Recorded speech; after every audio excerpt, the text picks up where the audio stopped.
Hello, my YouTube family. I know many of you tune in to crime, whisper to unwind, or even drift off to sleep, with some haunting stories in the background. So, before we begin, let me know in the comments where are you watching from, and what time is it for you right now. And don't forget, hit that like button, leave a comment, and subscribe if you haven't already. Now, let's dive straight into tonight's chilling story. The disappearance of Aerith Wood. Aerith Wood was more than just a beautiful 27-year-old woman. She was exceptionally intelligent and full of promise. She was on the verge of completing her PhD in philosophy at Waterloo University and worked as an editor for an academic journal. Her dream of becoming a professor was just within reach. In the summer of 2003, Aerith decided to take a break and visit her family in Ottawa, Canada. It was a joyful time, filled with long walks, home-cooked meals, and laughter. On the morning of August 6th, Aerith went for a run. When she returned, her parents were waiting, with a homemade breakfast dessert, as thoughtful as ever. The weather was warm and inviting, perfect for a bike ride, so Aerith borrowed her brother's bicycle and told her family she'd be back before lunch. Her favorite trail wound through the forest, alongside cliffs and a gentle river, a popular route for local cyclists. Peaceful, safe, but not this time. Hours passed. Aerith didn't return then. It began to pour. Her mother, growing increasingly uneasy, knew her daughter wouldn't be riding in such heavy rain. Something wasn't right. The family searched frantically across town, fearing Aerith may have fallen or gotten lost, but there were countless bike paths, and no one knew which way she had gone. By nightfall, with no sign of her, they went to the police because of the downpour. The official search was delayed until the next morning. Still, there was no sign of Aerith. What followed was one of the largest search operations in Ottawa's history. Over 1,000 people, police officers, rescuers, dog handlers, volunteers, even helicopters joined the hunt. Her family covered the city with flyers of her face, desperate for any lead. Then a call came. A woman told police she'd been on the same trail on the day Aerith vanished. She saw a man acting strangely young, neatly dressed, and pleasant looking, but something about him was off. He'd tried to shove her off her bike and drag her into the bushes. Luckily, others appeared on the trail, and she was able to escape. Been too afraid to report it. Till now, she helped police create a composite sketch of the man, around 20 to 30 years old, light-skinned, dark hair, a beard, glasses, athletic build. Aerith's family didn't recognize him, and since the look was so generic, police decided not to release the sketch publicly, fearing a flood of false leads. Then came another tip from a 16-year-old girl named LaRouche. Said she'd seen Aerith on the trail that day, resting on a rock as Laura rode past. She heard a scream when she turned back. She saw Aerith arguing with a man. It didn't seem violent, maybe a lover's quarrel, but Aerith wasn't calling for help then. She followed the man into the woods. Storm clouds rolled in. Laura, scared, rushed home. As she pedaled away, she thought she heard another scream. Police showed her the composite sketch. She confirmed it was him, the man from the woods, same place, Green Creek. More reports came in. Other women had seen him too. He'd tried to grab them, but each managed to escape. One woman told police the man approached her during a walk. He seemed friendly at first, then suddenly, his demeanor changed. He lunged at her. She fought him off with her bike and ran, never looking back. Oddly, none of these women had reported their encounters earlier. Fear had kept them silent. As the search narrowed around Green Creek, her bicycle was found. It was a key breakthrough. Another anonymous Calaman phoned from a booth 20 minutes outside Ottawa. He sounded shaken. He said there had been an accident in the forest. He hadn't meant to hurt Aerith. In confusion and fear, he said, he buried her body, carrying her across the creek, digging a shallow grave, and covering it with branches. Then he hung up. Police rushed to the phone booth, hoping for fingerprints, witnesses, anything, but the phone had been wiped clean. No one saw the caller, no cameras, no trace. Still, they pushed forward with the search at Green Creek. Cadaver dogs arrived, And finally, the worst was confirmed between two quiet trees in a serene area of the forest. They found a partially buried body naked. It was Arith's. Hadn't been buried carefully, investigators believed. The killer was startled Madak and had to flee. Criminologists examined the scene but found no usable evidence, no fingerprints, no DNA, nothing to be continued. That's where we'll leave it for now, but there's much more to this story. The suspect, the arrest, and the shocking details that came to light afterward. Let me know in the comments. How do you think the case unfolded from here? And again, don't forget to like, comment, and subscribe. Your support helps keep Crime Whisper alive. Until next time, stay curious, stay safe, and don't go into the woods alone. Continuation. The tragic discovery and the hunt for a killer. The medical examiner soon confirmed what everyone feared. The body found in the shallow grave was indeed that of Aerith Wood, and the details of her death were harrowing, contrary to what the anonymous caller had claimed. This was no accident. Aerith had died a slow and painful death. She had been drowned. Algae were found deep in her lungs, indicating she was still alive when she was forced into the water. Though her body was discovered naked, the autopsy did not reveal clear evidence of sexual assault. However, the medical team could not rule it out completely. The police, on the other hand, were convinced this was a sexually motivated crime. The location, the pattern, the predatory behavior, all pointed towards someone who was hunting women, and now he had already taken a life. The fear among investigators was urgent. If this man wasn't stopped, he would kill again. In response, the police decided to release the composite sketch of the suspect to the public, hoping someone might recognize him. The media broadcast the image widely, and within days, over 4,000 tips came pouring in. Then came a critical detail. Several women who had encountered the man in the woods remembered something very specific. He had a distinctive eagle tattoo on his left shoulder. This new clue was released to the media. Once again, calls came flooding in. People began reporting individuals they knew who had tattoos of birds on their backs, arms, necks, even faces, but none of these leads panned out. Then in April 2004, a new tip landed on a detective's desk. A caller claimed to know the man responsible. The suspect lived in the area, was often seen cycling near Green Creek, and matched the description. The police brought him in. When he entered the station, detectives were stunned. He matched the sketch perfectly. Age, build, facial hair, everything. During questioning, the man appeared anxious and defensive. He told them he frequently biked in that area, acting as though he had nothing to hide. But then, officers asked him to show his shoulder. There it was, the eagle tattoo. He also had a prior criminal record. This was their guy, so it seemed. The interrogation lasted 3 hours. The suspect was combative and unpredictable, even referring to himself ominously. "I'm like a scorpion under a rock. You never know what I'm going to do." He had no alibi. He couldn't recall where he was the day Aerith disappeared, but still he denied any involvement.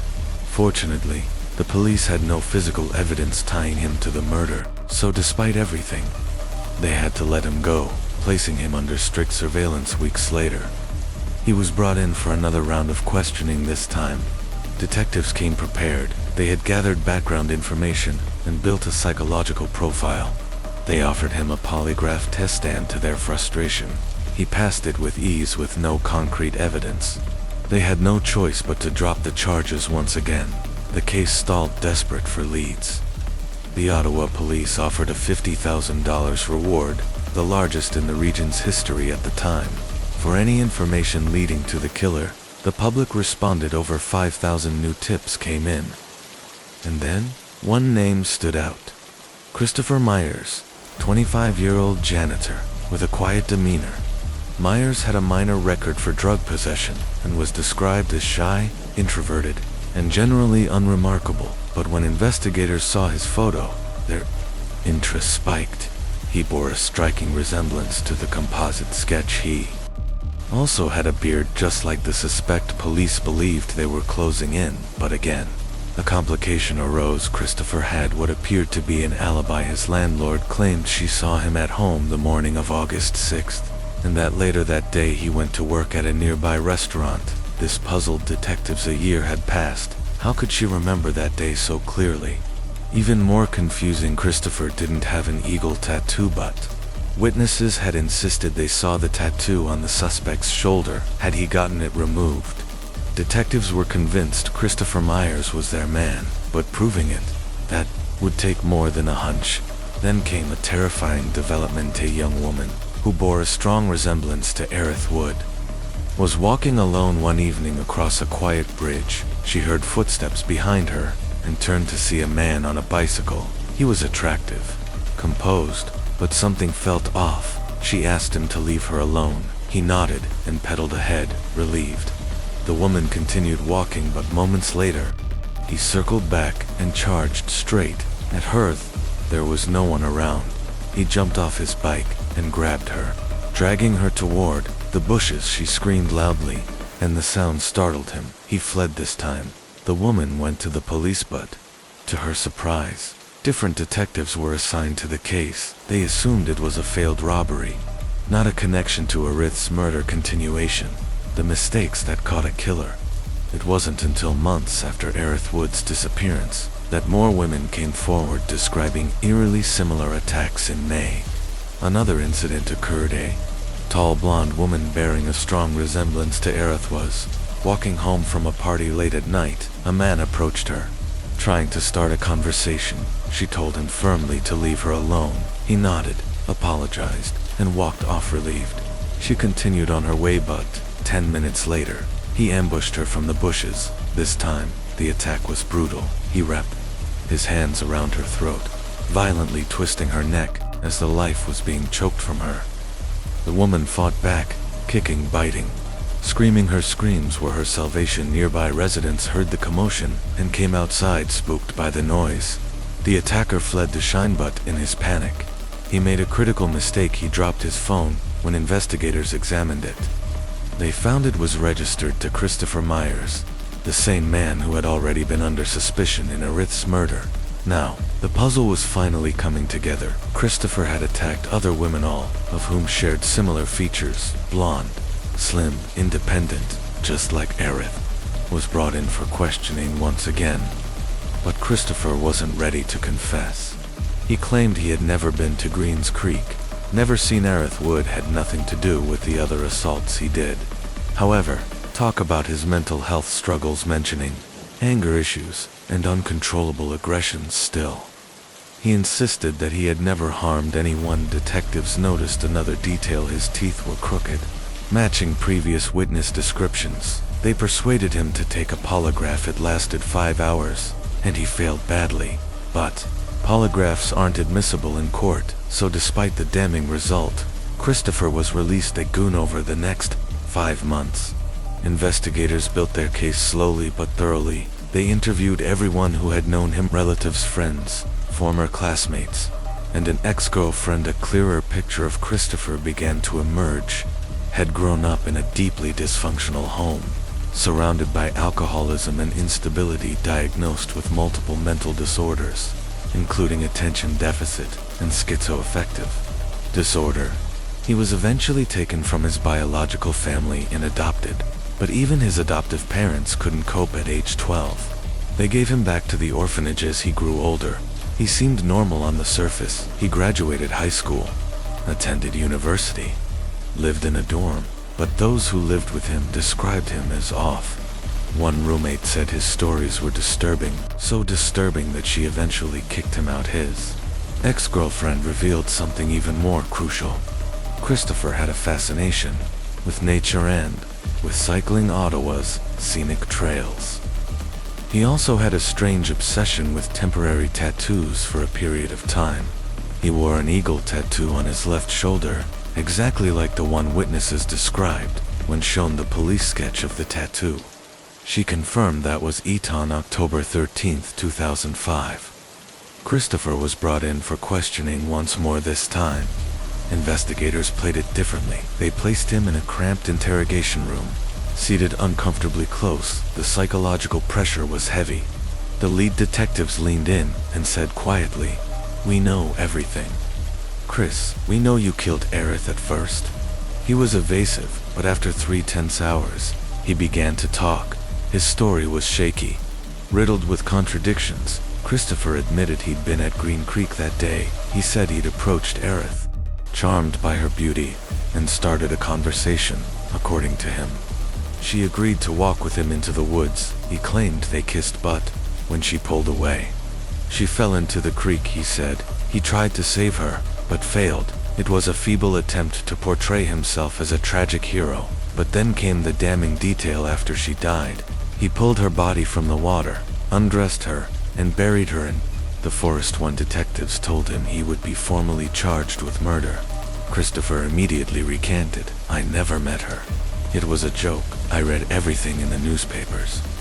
Detectives decided it was time for a deeper conversation, and it worked. Christopher finally confessed not just to Aerith's murder, but to multiple attacks on other women. He even drew a detailed map of Green Creek, showing investigators exactly where he had met Aerith.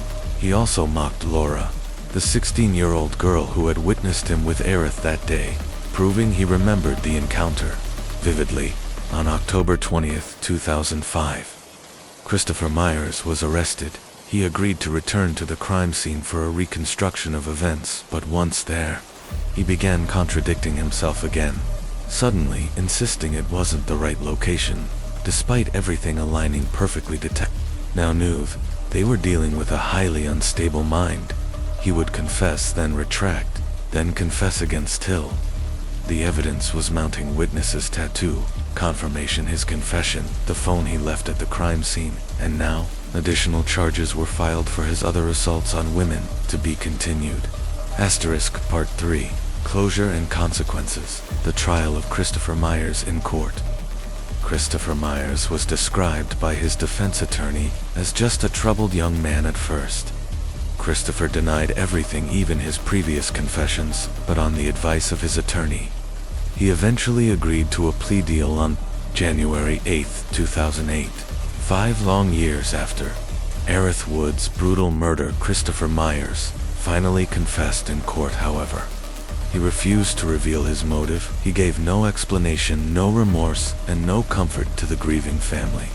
He later also admitted to the series of assaults on other women in the Green Creek area. The prosecution painted a chilling picture, believed Christopher hadn't ended up on that forest trail by chance. He was stalking his next victim.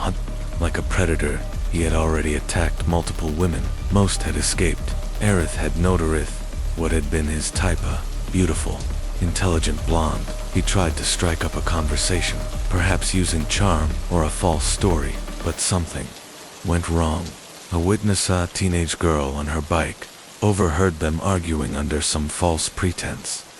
He lured Aerith deeper into the woods. There, his intentions turned dark. He attacked her, began undressing her, likely to rape her, but Aerith resisted. She ran, desperate to escape, and jumped into the creek. Christopher chased her and drowned her. He then pulled her body from the water, removed her clothes, and buried her in a shallow grave. As parents agreed with the prosecution's version of events, they knew their daughter was a strong swimmer. She wouldn't have drowned unless she was held down to them. It was deliberate. Question remained. How had he convinced her to follow him into the woods in the first place? They would never get an answer. As part of the plea deal, Christopher pled guilty to second-degree murder. He was sentenced to life in prison, with a chance for parole, after 10 years in 2020.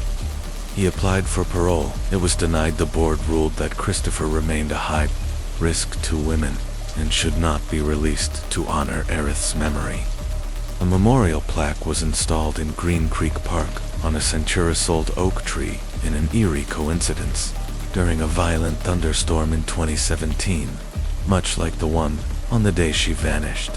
Lightning struck that very tree. Experts believed the tree wouldn't survive, but it did today. It still stands, weathered, scarred, but strong, a silent monument to Aerith Wood. Part 4. The Superbike Motorsports Massacre. The day the engines went silent. Now let's shift to another chilling case, one that devastated an entire town. Scott Dean Ponder was born on February 7, 1973, and raised in South Carolina by his loving mother Beverly Guy and his stepfather Terry from a young age.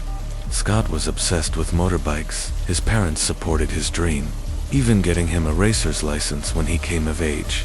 He had natural talent. Scott raced at the legendary Daytona Motor Speedway in Florida, earning respect for his sharp instincts and speed. But Scott wasn't just a racer. He was charismatic, social, and beloved in the town of Chesney, the late 1990s. Scott started repairing bikes in his grandmother's backyard. It wasn't much, but it was his passion. Eventually, he opened a small shop and teamed up with his best friend Brian Lucas, turning their dream into a reality. They named it Superbike Motorsports. With hard work and dedication, they landed a Suzuki dealership, and soon the shop was booming. Brian, who had originally worked part-time, became the full-time manager. Scott's mother Beverly also stepped in to help with the accounting and payroll. The trio worked like a well-oiled machine. Customers trusted them, and business was booming at their peak. They were selling up to $100,000 worth of bikes a month during a business trip to Chicago. Scott met Melissa Brackman, a former homecoming queen. The chemistry was instant. They married soon after and began trying to start a family. It wasn't easy. Infertility issues challenged them, but finally, in October 2003, they received the news they'd longed for. Melissa was pregnant. Scott had everything: a growing business, a loving wife, a child on the way. To keep up with the store's growth, Scott hired a new mechanic, Chris Sherbert, a talented and well-known wrenchman. With Scott, Brian, Beverly, and Chris, the team at Superbike was unstoppable. But just weeks later, it would all be taken away. Next, the day of the massacre, on November 6, 2003, the sun was shining. It was an ordinary Thursday until the engines went silent for Liv. Scott, Brian, Beverly, and Chris were wiped out in a matter of minutes. In the very shop they built from scratch. What happened next would shake the entire community to its core. Make sure you're subscribed so you don't miss the next part of this devastating case. Let me know your thoughts on Aerith's story, and what justice means when lives are lost forever. As always, stay aware, stay safe, and whisper the truth. Part 5. A town shattered. The scene of the massacre. When Scott's friend Noah arrived at the Superbike Motorsports shop around 3 p.m. on November 6, 2003, nothing seemed unusual until he stepped inside there. Right at the front of the store, Scott Ponder and Brian Lucas lay motionless. At first, Noah thought they were joking, maybe playing some kind of prank. He even nudged them with his foot, telling them to stop fooling around. But then he saw a pool of dark, congealed blood spreading beneath their bodies. The truth hit like a freight train. Noah immediately called 911. Panic flooding his voice, police and paramedics rushed to the scene. For a quiet town like Chesney, South Carolina, this was unprecedented. The town's first ever quadruple homicide. Word spread like wildfire soon. Shocked family members and stunned residents gathered outside the crime scene, trying to make sense of the unthinkably inside the shop. The carnage painted a horrifying picture. At the back of the store, Chris Sherbert, the 26-year-old mechanic, was found slumped over a bike, as if he'd been working just seconds before he was executed near the restroom. Officers discovered Beverly Guy, Scott's mother. She'd been shot, likely ambushed at the moment. She stepped out of the bathroom at the front of the store. Lay Scott and Brian. Brian's body was found near the entrance, close to the sidewalk. Scott's was positioned closer to the parking lot. Detectives theorized that after hearing gunshots in the back, the two men may have rushed toward the scene, only to come face-to-face with the killer. Realizing the danger, they likely turned to flee but never made it out alive. The forensic team quickly determined that all 4 victims were shot ex-Casson style, point blank to the chest and head. This wasn't a robbery gone wrong. It was a calculated, cold-blooded massacre. Soon after, Melissa Ponder, Scott's pregnant wife, received the call that shattered her world. She raced to the shop, only to be met with yellow tape and devastation. Detectives launched an intensive investigation. Witnesses reported seeing a couple loitering near the shop earlier that day based on their accounts. Composite sketches were created and distributed across South Carolina. Police theorized that the woman may have distracted Scott and Brian at the front of the store, while the man slipped into the back and shot Chris and Beverly. Then he rejoined the woman and eliminated the remaining witnesses, but this was just speculation and no concrete evidence supported the theory as weeks turned into months. The case went cold under growing media pressure. Detectives began to re-examine every detail this time from a different angle. Paid off. They dove deep into the backgrounds of the victims, while Scott, Beverly, and Brian had clean records. Chris Sherbert's past raised questions. Discovered that at a previous job, Chris had been linked to drug activity. Rumors swirled that he had connections to drug smuggling, and that he was scheduled to testify in court just days after the murders. At the time, the local drug task force was working hard to dismantle organized trafficking rings, especially those preying on youth. Could it be that Chris was the real target and the others were collateral damage? Some investigators believed it. After all, Chris had been shot first. Maybe someone in the drug world feared he would talk and decided to silence him. But again, no evidence confirmed this theory. No arrests, no suspects, no justice. The case stalled.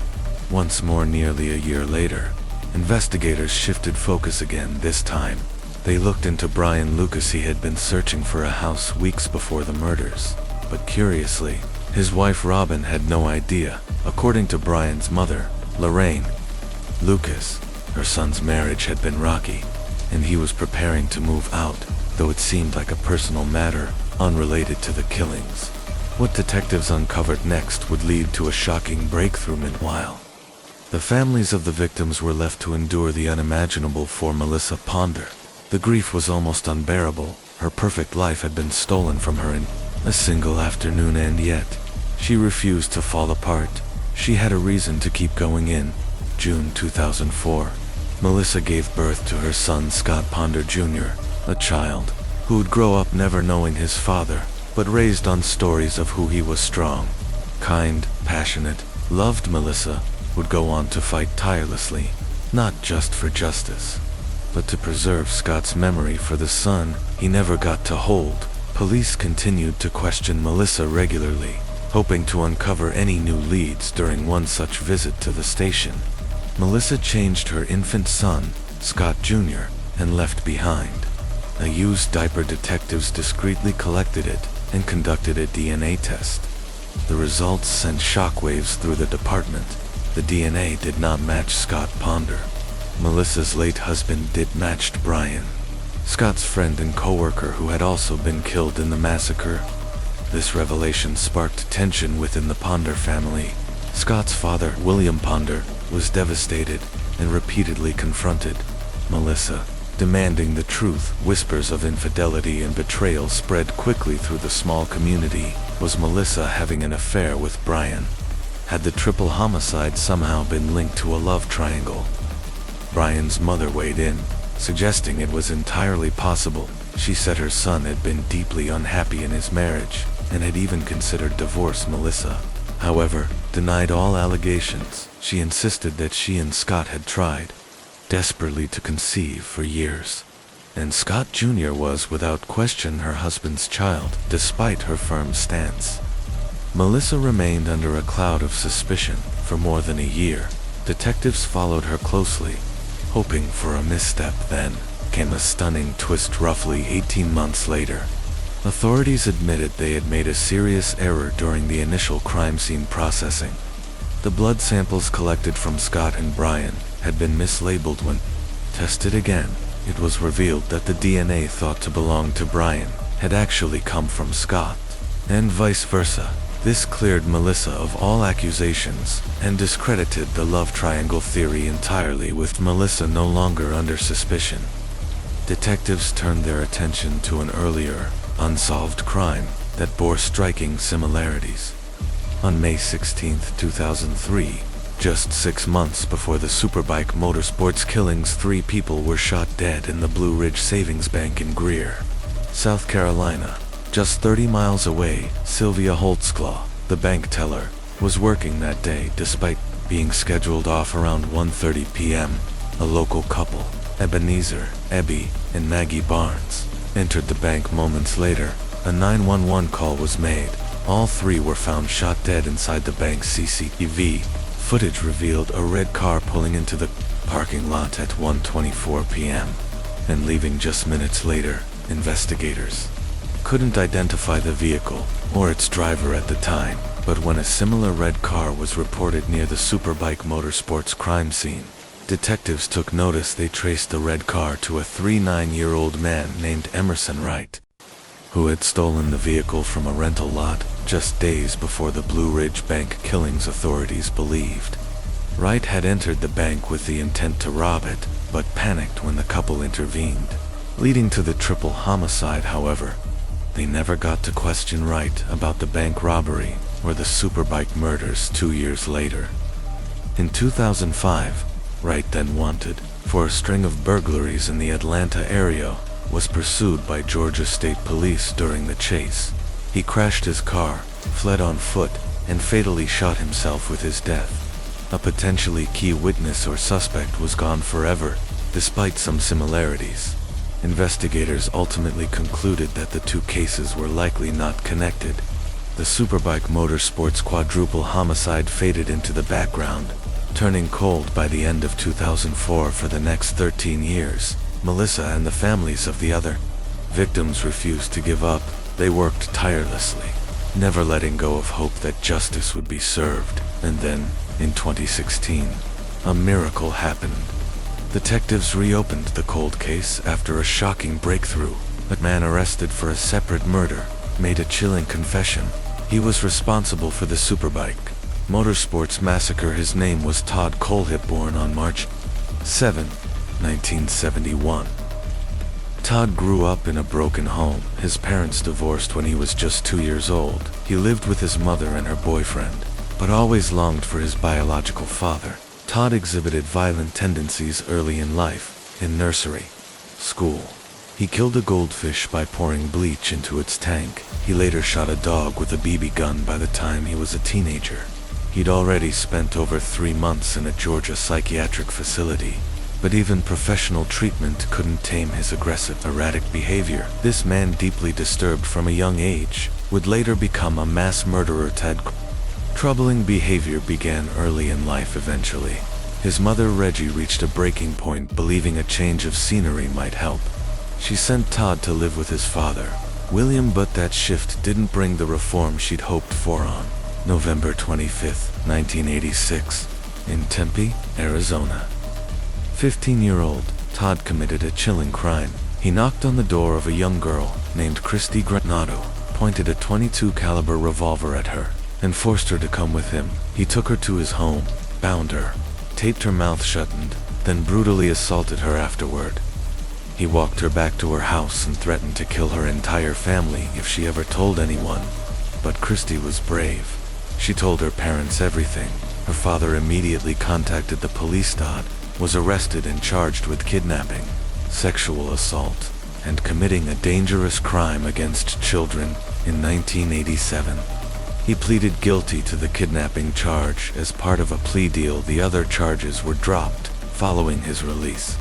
It appeared that Todd had changed. He kept to himself, started working, and stayed out of legal trouble for nearly 3 decades. Then, in 2016, the truth emerged. On August 31, 2016, 30-year-old Kala Brown and her boyfriend, 32-year-old Charlie David Carver, disappeared. The couple had gone to one of Todd's properties to help clear brush, but never returned for weeks.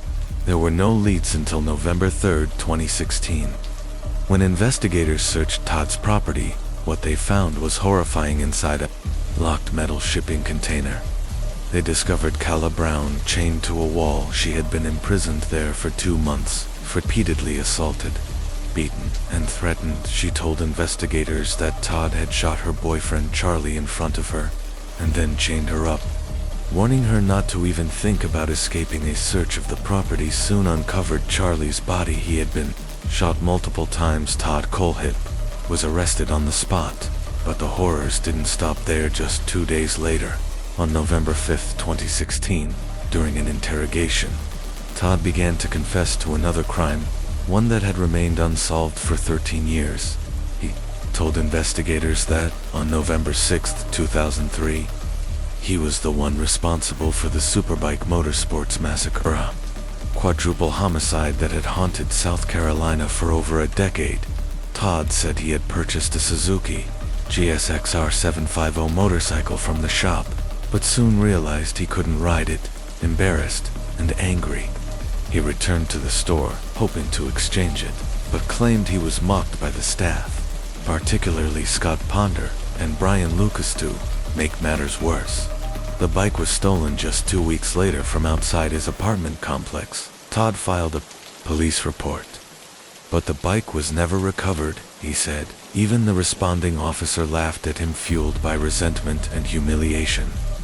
Todd developed a deep grudge against the shop and its employees. He claimed that each time he returned to browse bikes, he was ridiculed again. Eventually, he snapped one day. He returned to the store with a Beretta 9.2 FS handgun. He waited until all the customers had left and only 4 people remained: Scott Ponder, Brian Lucas, Chris Sherbert, and Beverly Gaye. Opened fire, killing all 4, Todd later said.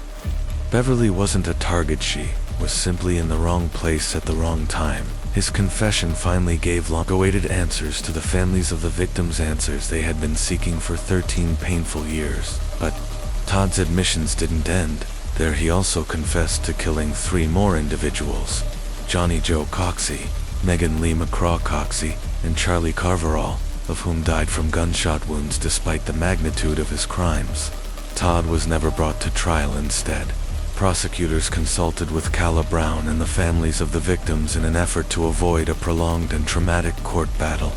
They offered him a plea deal: life in prison without the possibility of parole. Todd accepted on May 23, 2017. Just 7 months after his arrest, Todd Colehip was sentenced to 7 consecutive life sentences. In addition, he received 30 years for kidnapping Calla Brown and another 30 years for sexually assaulting her. While some in the public were outraged that there was no trial, others, including the families, were simply relieved to have closure. "It's not fair for families to wait years and years," said 7th Circuit Solicitor Barry Barnett Scott, Ponder's widow. Melissa shared her own perspective. After more than a decade of pain and unanswered questions, she was finally at peace, knowing what had happened and why. Soon after the sentencing, family members and friends of the victims gathered for a candlelight vigil, a somber tribute to the lives lost at the hands of a serial killer who had lived among them for years without suspicion. It was a moment of collective grief, but also of longo verdu. Healing. Todd Colehip didn't confess to the 2003 Superbike Motorsports murders out of guilt, remorse, or a desire to clear his conscience. He recounted the crime as if he were casually remembering a distant memory. He told detectives that he had purchased a Suzuki GSX-R 750 motorcycle from Superbike Motorsports, but just days after the sale, he realized he couldn't ride it. Todd had no prior experience operating a motorcycle, and quickly understood the bike was far too advanced for a beginner like him. Hoping for an exchange, Todd returned to the dealership to ask for a simpler, more manageable model, but instead of receiving help or understanding, he claimed he was mocked, particularly by 2 employees, Scott Ponder and Brian Lucas, who made fun of him for buying a bike he couldn't even ride that day. The exchange never happened. Todd left the shop, frustrated and humiliated. 2 weeks later, the bike was stolen from the front of his apartment complex. He filed a police report, but nothing ever came of it. The vehicle was never recovered, Todd said. Even the responding officer seemed to ridicule him, adding to the sting. He lost a $1,000 deposit on the insurance and never heard back from either the police or the dealership again. Despite all of this, Todd's interest in motorcycles never faded after enrolling at Greenfield Tech. He eventually returned to Superbike Motorsports, but according to his own account, each visit was the same. Scott and Brian allegedly continued to mock him, fueling a quiet but growing resentment. Over time, that resentment turned to rage one day. Todd brought a Beretta 9.2 handgun with him to the shop. He waited patiently until all the customers had left when only 4 people remained: Scott Ponder, Brian Lucas, Chris Sherbert, and Beverly Guy. Todd opened fire. He shot and killed all 4 later. Todd would insist that Beverly was never supposed to be a target. She was simply in the wrong place at the wrong time. His confession stunned investigators for 13 years. The Superbike Motorsports murders had remained unsolved, haunting the victims' families and baffling law enforcement now. They finally had answers, though few brought comfort, but the revelations didn't stop there. Todd went on to admit to 3 additional murders: Johnny Joe Coxey, Megan Lee McCraw Coxey, and Charlie David Carver. Each of them, like the others, had been shot and killed by Todd despite being a confessed serial killer. Todd Colehip never went to trial. Instead, prosecutors consulted with Calabra, lone survivor, and with the families of his victims, rather than putting them through the trauma of a lengthy trial and appeals process. They offered Todd a plea deal: 7 consecutive life sentences without the possibility of parole. 7 months after his arrest, on May 23, 2017, Todd Colehip was formally sentenced in addition to the life terms. He received 30 years for kidnapping Kala and another 30 for sexually assaulting Hernat. Everyone was satisfied. Many members of the public and even some victims' families felt denied the justice of a courtroom reckoning. They wanted the full weight of the law to play out publicly. "It's not fair for families to wait years and years," said 7th Circuit Solicitor Barry Barnett. But for others, like Melissa Ponder, the widow of Superbike victim Scott Ponder, the outcome brought long-awaited peace after more than a decade of pain, mystery, and anger. She finally knew what had happened to her husband and why. In the days that followed, the families and loved ones of Todd's victims gathered together for a candlelight vigil. It was a moment of sorrow, unity, and reflection, marking the end of 13 agonizing years for those families. The vigil wasn't just about remembrance, it was about finally having the truth. Closure may never erase the loss, but it was, at last, something solid to hold on to. Melissa Ponder, the wife of Superbike Motorsports victim Scott Ponder, couldn't bring herself to believe the claims made by Todd Colehip. According to Todd, Scott had mocked him for not knowing how to ride a motorcycle, but Melissa knew her husband better than anyone. He simply wasn't the kind of person to belittle someone or make them feel small. Still, despite her doubts about Todd's version of events, Melissa was grateful that after 13 agonizing years, justice had finally been served for the public. Though the ordeal brought no such relief, what disturbed many wasn't just the horror of the crimes, but the way Todd carried himself, unbothered, even smug during police interrogations and court appearances. To them, he showed no empathy, no remorse. He was a monster, and many felt that someone like Todd Colehip deserved nothing less than the death penalty.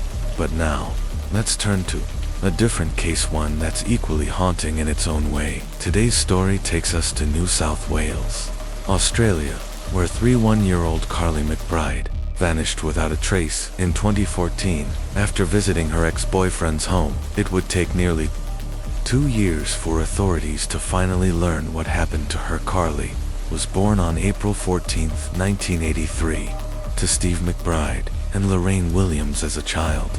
Carly was bright, bubbly, and outgoing, maintaining a close bond with her parents. But as she got older, life grew more complicated. Carly began struggling with substance abuse, including alcohol and illegal drugs. Despite this, she worked hard to regain control over her life and sought treatment for her addictions. By 2014, Carly was living in Belmont, New South Wales. She was a devoted mother to 2 young children, 7-year-old William and 3-year-old Cadence. Though the children had different fathers, not much is publicly known about her relationships with her former partners, except for one, Andrew Easton, the father of her daughter Cadence. In 2013, Carly checked herself into rehab there. She met Sean Sim Kefu, often referred to as S. Their friendship deepened, eventually evolving into a romantic relationship by August 2014. They were spending nearly all their time together, though they occasionally fought on the surface. Their relationship appeared stable on September 30th, 2014. S drove Carly to Muswellbrook so she could visit Cadence, who lived there with her father. Andrew East and Carly entered Andrew's home around 12:30 p.m. Didn't stay but agreed to pick her up later that afternoon, but when he returned, Carly was gone. Andrew told S that he and Carly had gotten into an argument and that she left shortly after, saying she was heading to the nearest McDonald's 20-minute walk from the house. Confused and concerned that Carly hadn't called or texted, S tried calling her himself. When she didn't answer, he assumed her phone had died. He got into his car and drove the streets near Andrew's house, checking McDonald's in nearby areas, hoping to see Carly waiting for him, but there was no sign of her. When Carly failed to return home to Belmont that evening, S contacted police and reported her missing. Investigators questioned him, and he described the drop-off in detail. It was always the same. I'd drop her off. She'd get out with her daughter in her arms, wave goodbye, then text me twice and call me twice to let me know she was okay. But that day was different. I dropped her at 12:30, and after that I heard nothing. I texted her. I called her, but the phone just rang out. According to S, he came back at 4:30 p.m. to pick her up, only to be told by Andrew that she'd left hours earlier. She was supposedly walking to McDonald's, but had she really? Andrew Easton was the last person known to have seen Carly. His claim that she walked off alone after a fight wasn't backed by any witnesses. No one saw her on the footpath, no neighbors reported seeing Carly leave the house, and no surveillance footage near Andrew's home could confirm her departure. Investigators turned to McDonald's, reviewing all available camera footage, but Carly never showed up there either. The silence around her disappearance only deepened. Police organized search teams and combed the fields behind a nearby residential area. They found nothing. Detectives urged the public to come forward with any information about Carly's whereabouts at the time of her disappearance. Carly had been wearing blue jeans, sandals, and a yellow t-shirt. She carried a tan handbag. Authorities soon obtained a search warrant for Andrew Easton's home. A team of officers searched the property meticulously, hoping to uncover any clues that could point to Carly's fate, but again, they found nothing. No signs of a struggle, no evidence that she'd met harm inside the house, nothing to indicate that someone had tried to cover something up, at least. Not yet. No signs of a crime were found inside the home, but investigators did discover something that raised serious suspicions. Carly's Facebook account had been deleted just hours after she vanished, and notably, before her disappearance had even been officially reported. This abrupt deletion raised critical questions. Was it connected to Carly's disappearance? Did she delete the account herself, or did someone else do it to erase evidence? Could her private messages have contained crucial clues? Hoping for answers, detectives reached out to the U.S. Department of Justice for assistance in retrieving data from her Facebook account, since all digital analysis is conducted at Facebook's headquarters in Menlo Park, California. Sergeant Wright issued a public plea. If anyone had interacted with Carly via Facebook or any other social media in the days before her disappearance or noticed anything unusual, they were urged to come forward.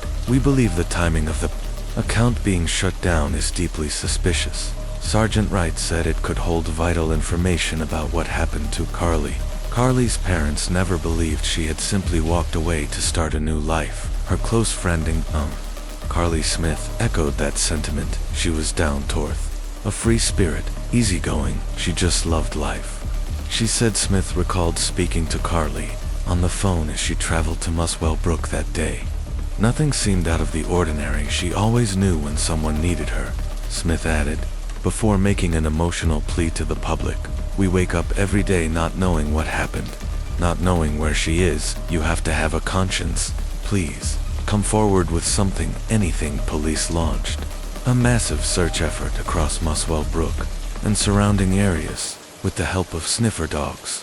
Police divers scoured the Hunter River, and aerial drones and trail bikes patrolled vast expanses of land.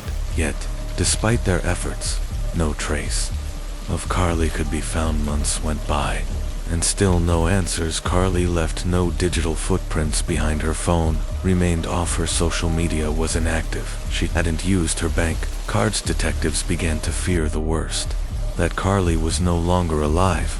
9 months after her disappearance, her devastated parents made a public appeal alongside Detective Timothy Seymour through tears.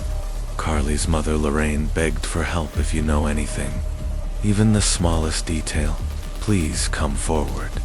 She pleaded. Her father, Steve McBride, acknowledged how deeply the family was struggling. We're coping the best we can, he said. As for Carly's children, it's complicated. They have different fathers, and we haven't had close contact with them. We hope that changes. Detective Seymour emphasized that officers had worked tirelessly on the case, and that new tips could still hold the key. The breakthrough may come from someone who thinks they only have a minor piece of information. That's often how these cases are solved over time. Carly's parents began to accept the heartbreaking reality they might never see their daughter alive again. Lorraine later wrote a powerful open letter addressed to the person responsible for taking Carly away. I don't believe there's a single person who doesn't know what happened to my bub that day. Please help us for her children. They are innocent, beautiful babies. You've taken away their mummy, their source of joy, their strength. They'll never feel her hugs, hear her laugh, or see her radiant smile again. We're left in a kind of grief limbo, unsure of how to mourn, unsure of what we're even grieving. Please, whoever you are, come forward. These children deserve closure. They deserve to grow into the amazing people their mummy would have raised them to be. We can't begin to honor Carly's life until she's found. Lorraine ended with one chilling promise to the unknown perpetrator. My daughter is reeling you in, and you will be a fine catch when you least expect it. We just want to find our Carly. We want to lay her to rest, a basic human right, with the dignity and respect she deserves. Only then can her children begin to heal. Only then can their shattered hearts and broken minds begin to mend.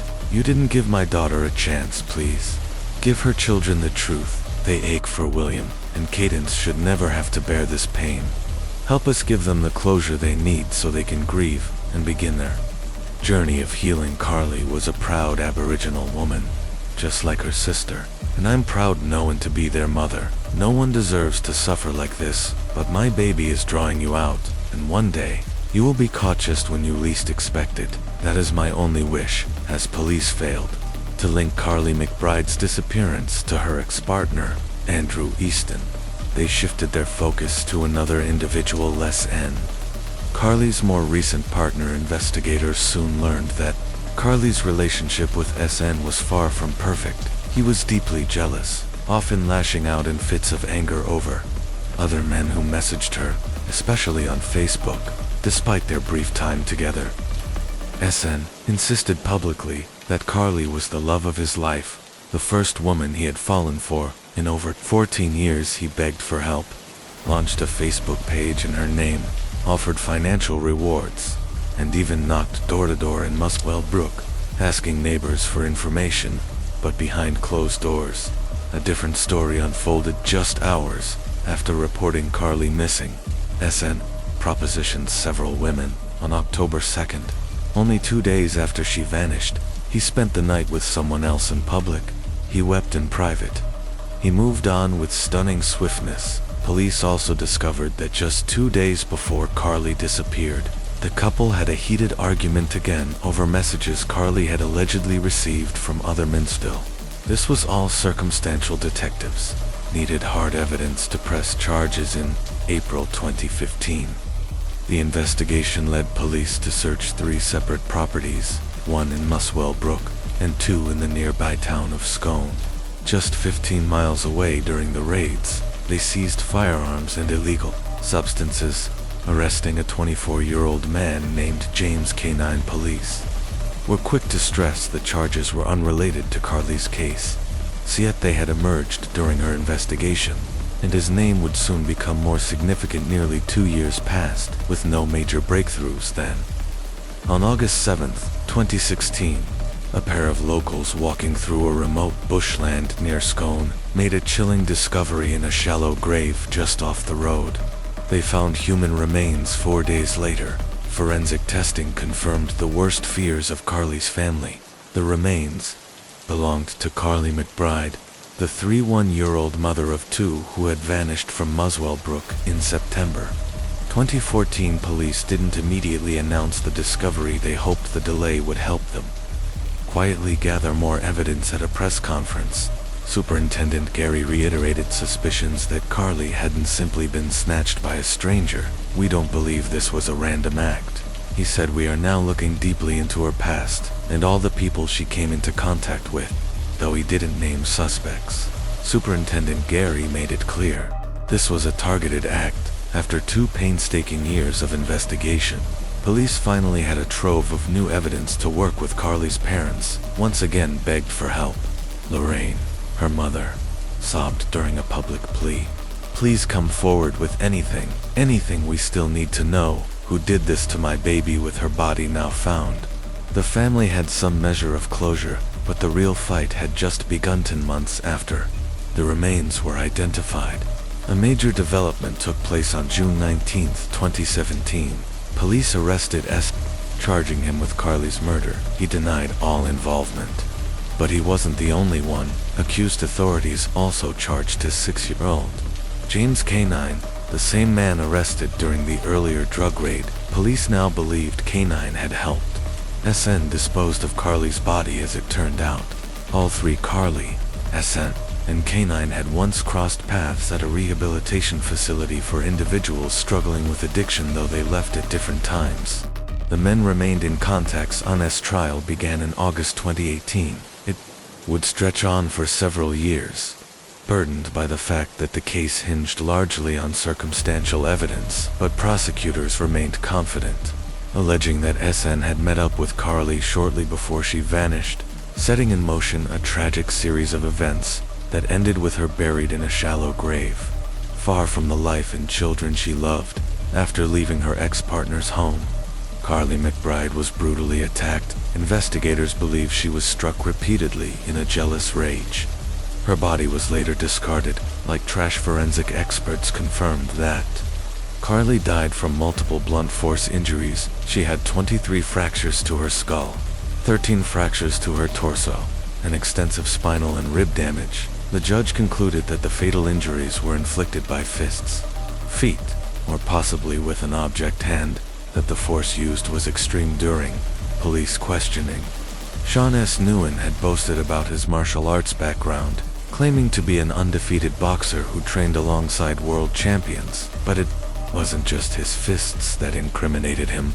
It was also what police found hidden under his bed, a hand-drawn map. The map had a circle around the towns of Muswell Brook and Scone. Investigators discovered that Carly's remains were found precisely within that marked radius. There were also the numbers 1, 2, and 3 written in specific locations outside of Muswell Brook. 2 of them matched the locations of point-to-point traffic cameras. As confirmed by Senior Constable Mohai Nathan, came the most chilling detail. After Carly's body was discovered in 2016, Nguyen called her father, Steve McBride, during the call.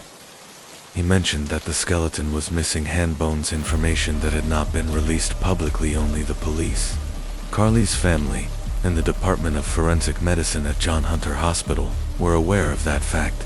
This led investigators to strongly believe that Nguyen knew exactly where the body was left, because he was the one who put it there. The clothes Carly's remains were found in matched what she was last seen wearing, suggesting she was killed shortly after leaving her former partner's house. But her purse and phone were never recovered. Investigators examined Nguyen's mobile data and discovered that he had deleted Google location services data between September 18th and October 2nd, 2014, exactly around the time Carly disappeared. Even more disturbing was what they learned about a photo Nguyen had taken of Carly during a drive to Muswell Brook. That image later used in missing person flyers had been edited and cropped before she was ever reported missing. Despite claiming to love her, Nguyen acted otherwise. He publicly offered a $20,000 reward for information Even though his bank records showed he was broke, it was a calculated move. He knew no one would ever collect from the beginning. Nguyen inserted himself into the investigation, deflecting suspicion onto others, gathering intel from emergency services, and canvassing streets not to find evidence, but to suppress it. He hunted for CCTV footage, questioned neighbors, and tried to determine if anyone had seen him with Carly, while volunteers searched the countryside. Nguyen was in Sydney, messaging friends about driving an Audi R8. He described the area where Carly was eventually found as being like the back of my hand. That claim stood out, especially since he said it to Carly's father while viewing a staged crime scene created by police to observe his reaction. His investigators dug deeper into his digital footprint. More damning clues emerged. They found that he had searched online for ways to delete a Facebook account. Carly's Facebook page was taken down shortly after she vanished, but Nguyen's account remained untouched, though all the evidence was circumstantial. The prosecution believed it formed a clear picture, like puzzle pieces falling into place. The case against Nguyen solidified, leaving no room for reasonable doubt the motive. Jealousy prosecutors argued that, after picking Carly up in Muswell Brook, Nguyen learned she had spent 90 minutes alone with her ex-partner time. He believed she should have spent with her daughter. The idea that she was alone with another man ignited a jealous fury, which culminated in the deadly attack. Lorraine Williams, Carly's mother, described the aftermath in heart-wrenching detail. She lived in a haze of grief and panic for 2 years, desperately hoping her happy, gorgeous, and outgoing daughter would return instead. The next time she saw her was in the morgue, a moment she called the worst day of her life. In December 2021, Sean Nguyen was found guilty of Carly McBride's murder. He was sentenced to 27 years in prison, with eligibility for parole in 2038. Even as the sentence was handed down, Nguyen turned to the judge and declared his innocence, but the court didn't believe him, and he wasn't alone in facing Justice James K9. The man who helped Nguyen dispose of Carly's body also denied any involvement, but in July 2022, a jury found him guilty as well. The judge's words were final. Carly McBride's death was not an accident. It was a brutal, jealous, and premeditated act. Her killers would spend the prime of their lives behind bars. Sam's cunning lied to police during 3 separate interrogations, crafting a false alibi for his friend and deleting data from his phone in an attempt to cover his tracks. While we couldn't locate a publicly available image of Cunning, we do know that by the time charges were filed against him in connection to the Carly McBride case, he was already behind bars for illegal weapons possession and drug-related offenses. In November 2022, 31-year-old Cunning showed little to no emotion as he was sentenced to 7.5 years in prison, with parole eligibility after 4 years after the trial. Carly McBride's grieving parents said that although justice had been served, no verdict could ever bring back their daughter, SHLEY, Renee Lyons.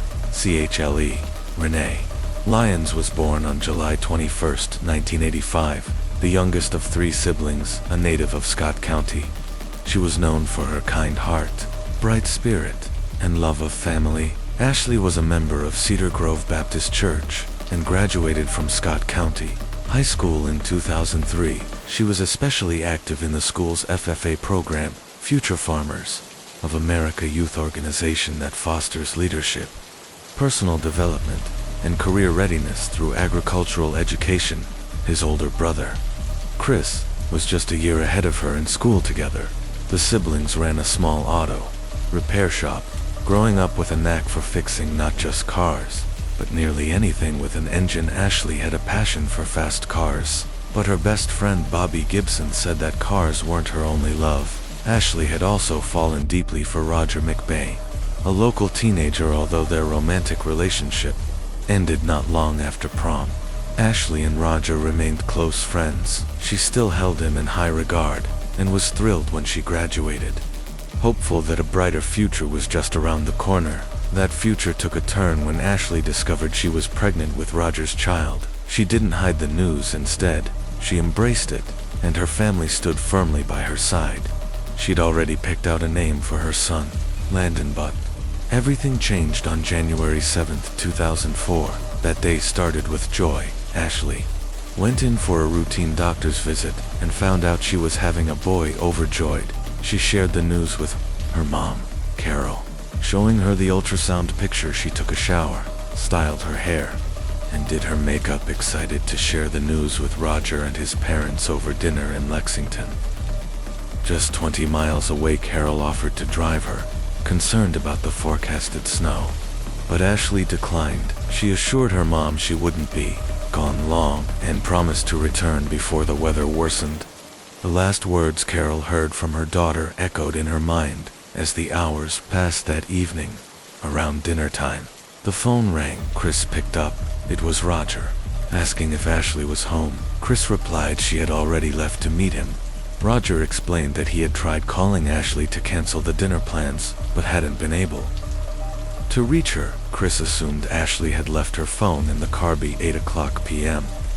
Ashley still hadn't come home. Carol tried calling her repeatedly, no answer. At 9 p.m., alarmed and anxious, Carol called Roger's mother to ask about the dinner. What she heard chilled her.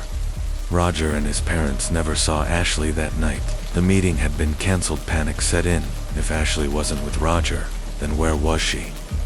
Chris and his father couldn't sit still any longer. Around 10 p.m., they headed out in search of her. They checked the restaurant, no sign of Ashley's car. Hours passed. Finally, Chris decided to try Scott County Park, a place Ashley loved. It held memories of feeding ducks and dates with Roger. As they approached the park, they saw a car with headlights on and engine running. It looked familiar. It was Ashley's car. Chris rushed to the vehicle. The driver's window was down. Ashley sat in the driver's seat, head slumped forward, wearing her seatbelt. She didn't respond. Chris opened the door and began shaking her, hoping she had simply fallen asleep. Then he saw the blood connect.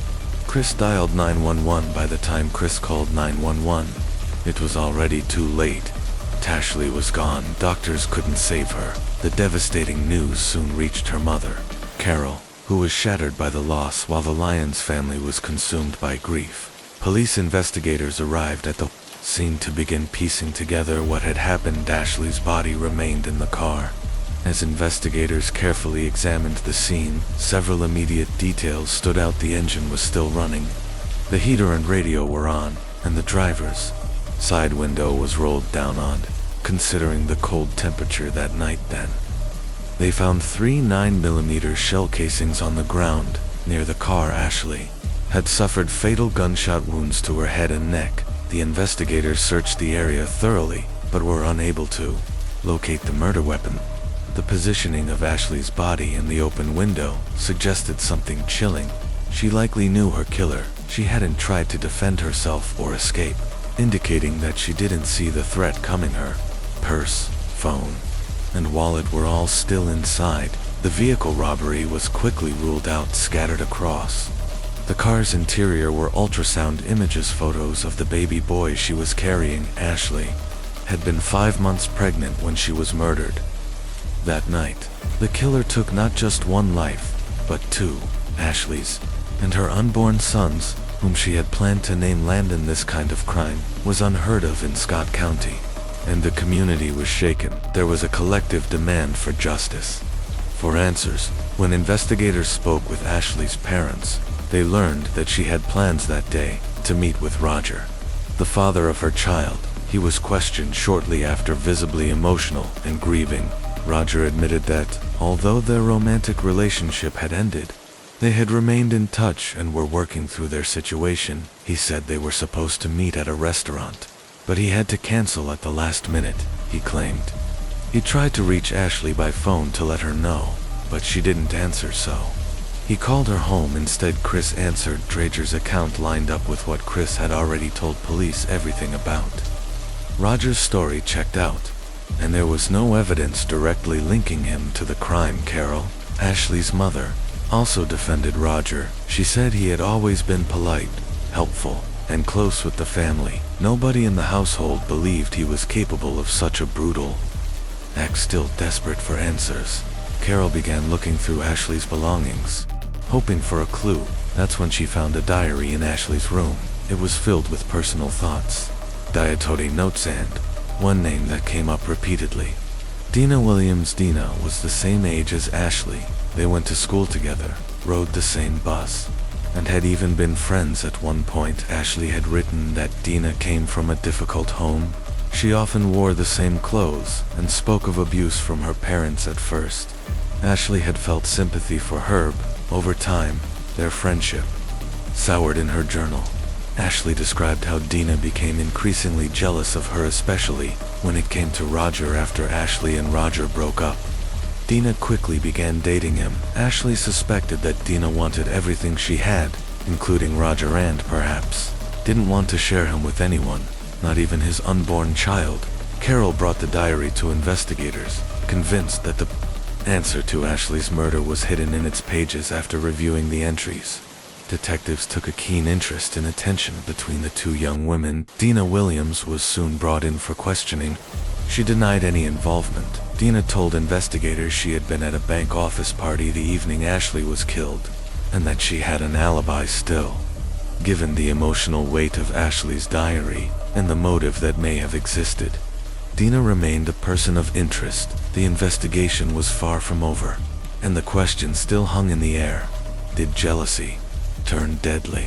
Dina claimed she had an alibi. She told investigators she was attending an office party at the bank where she worked on the night Ashley was murdered. While Dina didn't try to hide her disdain for Ashley, especially her pregnancy, her lack of emotion alone wasn't enough to charge her with no physical evidence linking her to the crime. Investigators had no choice but to let her go. Meanwhile, forensic results from the ballistic team came in based on the angle of the bullet wounds, Ashley's seating position, and the location of the shell casings. They estimated the shooter was approximately 5 feet 10 inches tall. That detail ruled Dina out. Shay was only 5'5", but Dina had a twin brother, Thomas Williams, who matched that height. Investigators began hearing disturbing rumors that months before Ashley's death, Thomas had been asking around about how to cause a miscarriage. People said Thomas would do anything his sister asked of him with this in mind. The police brought Thomas in for questioning. He denied any involvement, and without evidence, they were forced to release him as well, while police worked to piece the puzzle together. Ashley's community rallied around her grieving family. A memorial appeared in the park. Flowers, candles, teddy bears. 2 crosses stood side by side, one for Ashley, the other for her unborn son.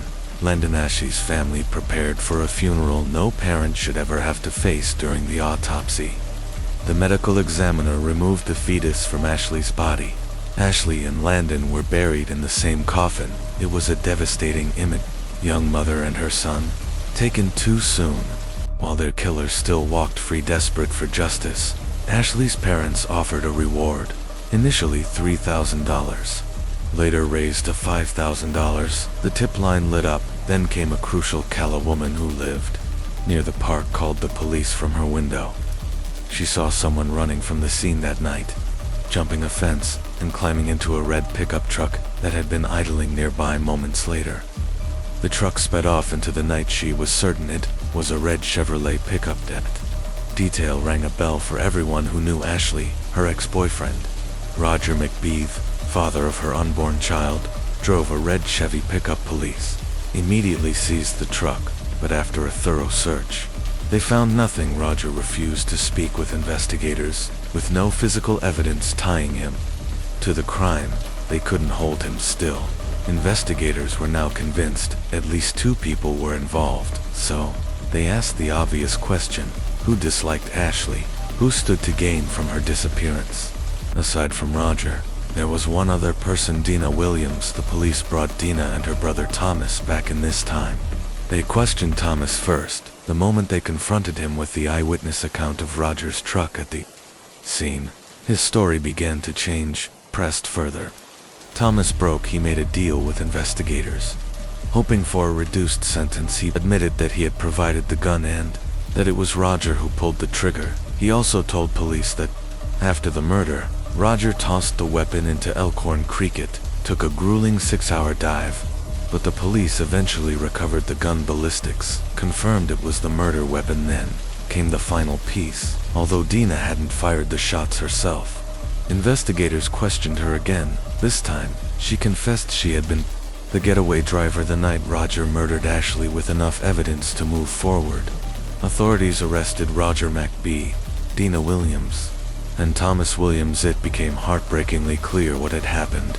Roger didn't want Ashley to keep the baby, but Ashley, supported by her family, was determined to become a mother, so Roger devised a plan. He invited Ashley to meet him and his parents at a restaurant just a lure to get her to Scott County Park. Dina drove him there. Roger approached Ashley's car with a loaded gun, and then he pulled the trigger. He didn't just take Ashley's life, he stole the future of her unborn son, Landon. And for that, 3 people bound by jealousy, manipulation, and cruelty would finally face justice, as she had no idea what was about to happen.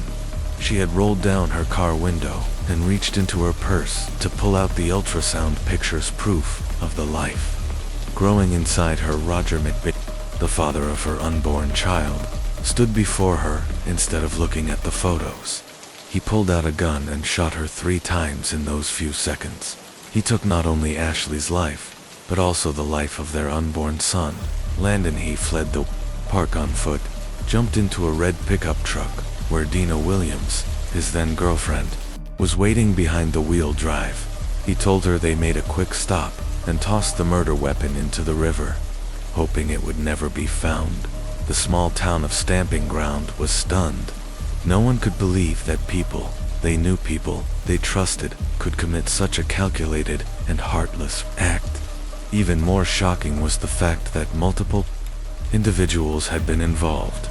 Roger McBee initially pleaded not guilty, but before his trial, authorities made a critical error that would later impact the verdict. More on that in a moment. As for Thomas Williams, Dina's twin brother, he struck a deal with prosecutors. He admitted to accepting $1,000 from McBee to injure Ashley so severely that she would miscarry.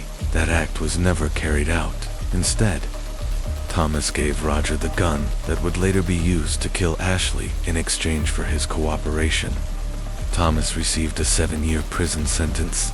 Dina Williams also took a plea deal in 2005. She pleaded guilty and was sentenced to 20 years in prison. She became eligible for parole after serving 85% of her sentence, approximately 17 years, according to prosecutors. Dina had a deep hatred for Ashley. Witnesses testified that she had spoken about wanting Ashley dead, offered others money to beat her up, and even tried to poison her when earlier attempts to harm Ashley failed. Roger and Dina resorted to murder during her plea proceedings. Dina admitted she had driven Roger to the park that night, allegedly so he could see the ultrasound pictures. She claimed she didn't know Ashley had been killed until later, and said she feared Roger, who she described as abusive. However, Roger's parents painted a different picture, calling Dina a manipulative, compulsive liar who was jealous of Ashley and eager to deflect blame. In August 2005, Dina was sentenced to 20 years. She was released on parole in 2021. In her parole motion, she claimed youth and manipulation by Roger, emphasizing that she wasn't the main offender and had worked hard to rehabilitate herself, completing anger management, legal aid training, horticulture, landscaping, and even Braille transcription courses during her incarceration.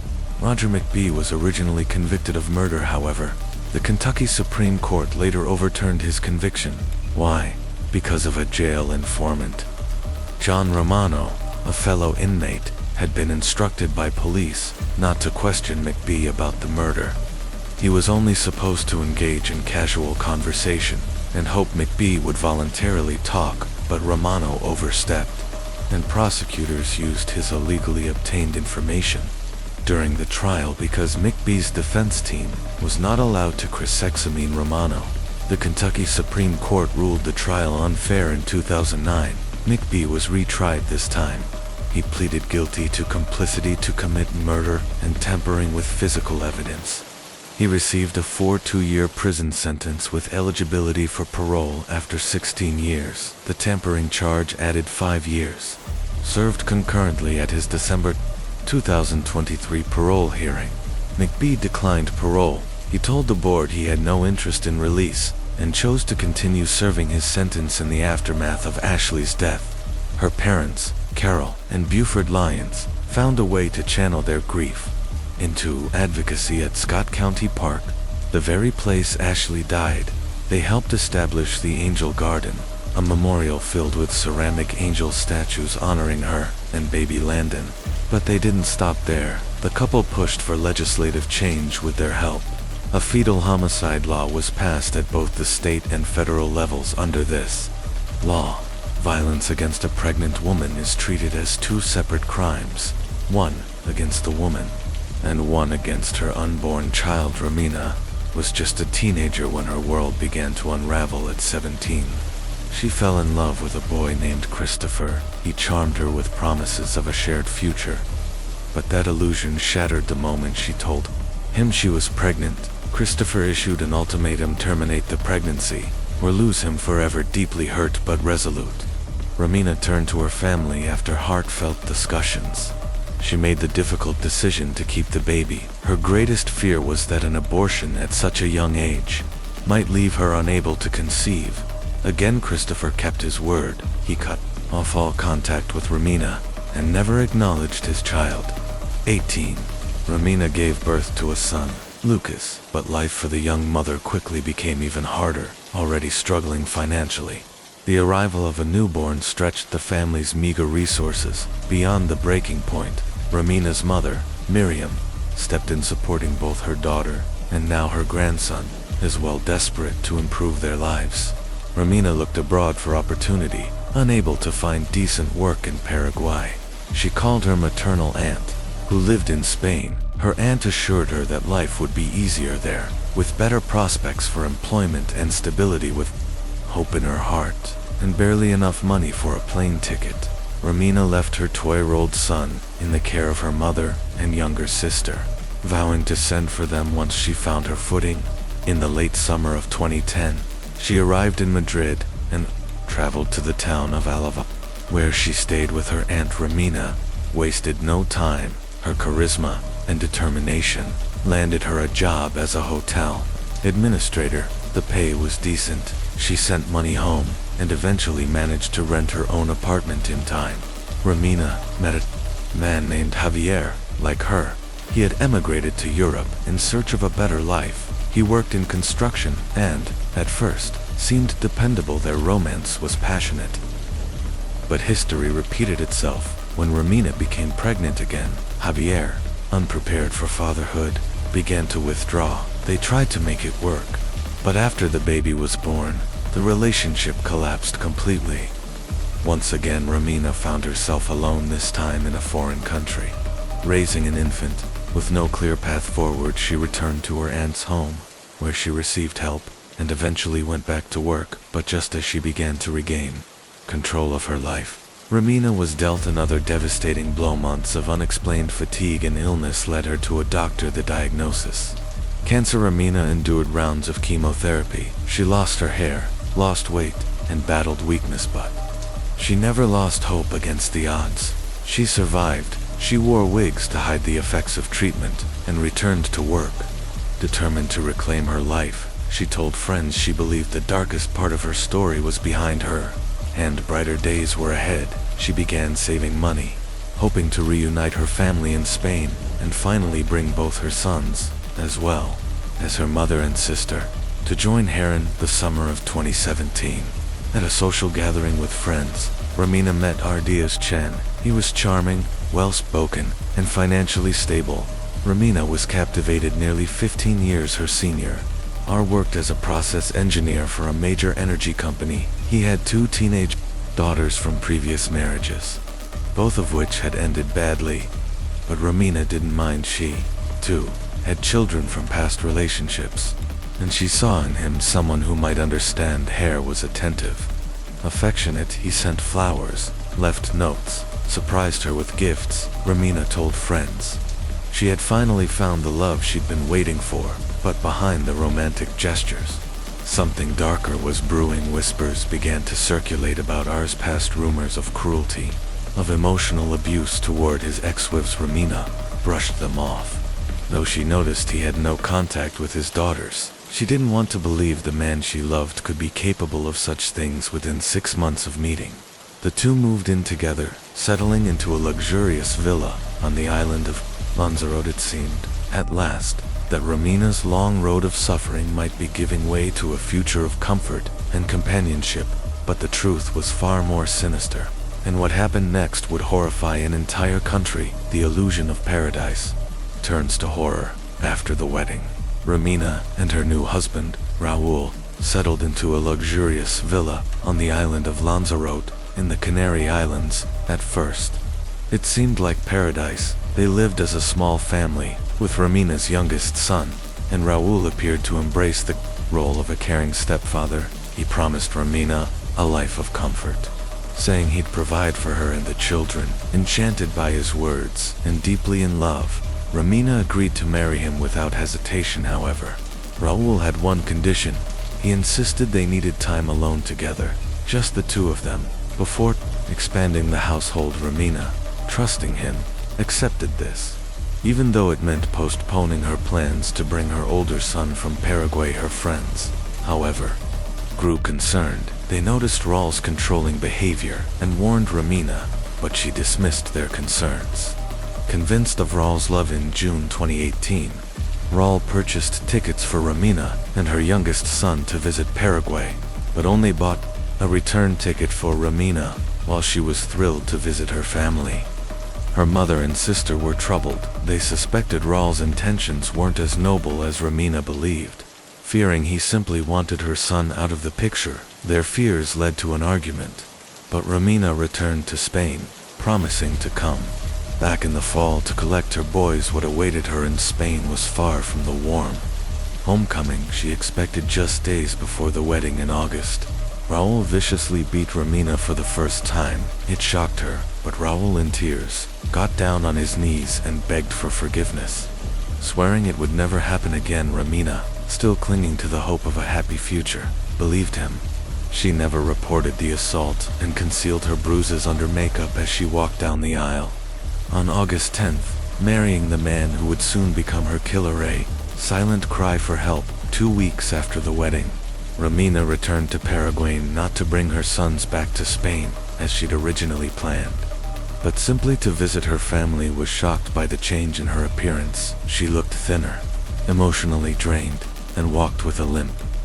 There were bruises on her neck, poorly hidden beneath a scarf. When questioned, Romina brushed it all off as accidents, or said nothing at all. She stayed for nearly a month, longer than expected, claiming her new husband had encouraged her to reconnect with her children. Her mother, Miriam, even praised Raul for his apparent generosity, unaware of what was truly going on. But behind the scenes, things were falling apart. Raul had refused to pay for her return flight, forcing Romina to secretly borrow money from relatives to get back to Spain.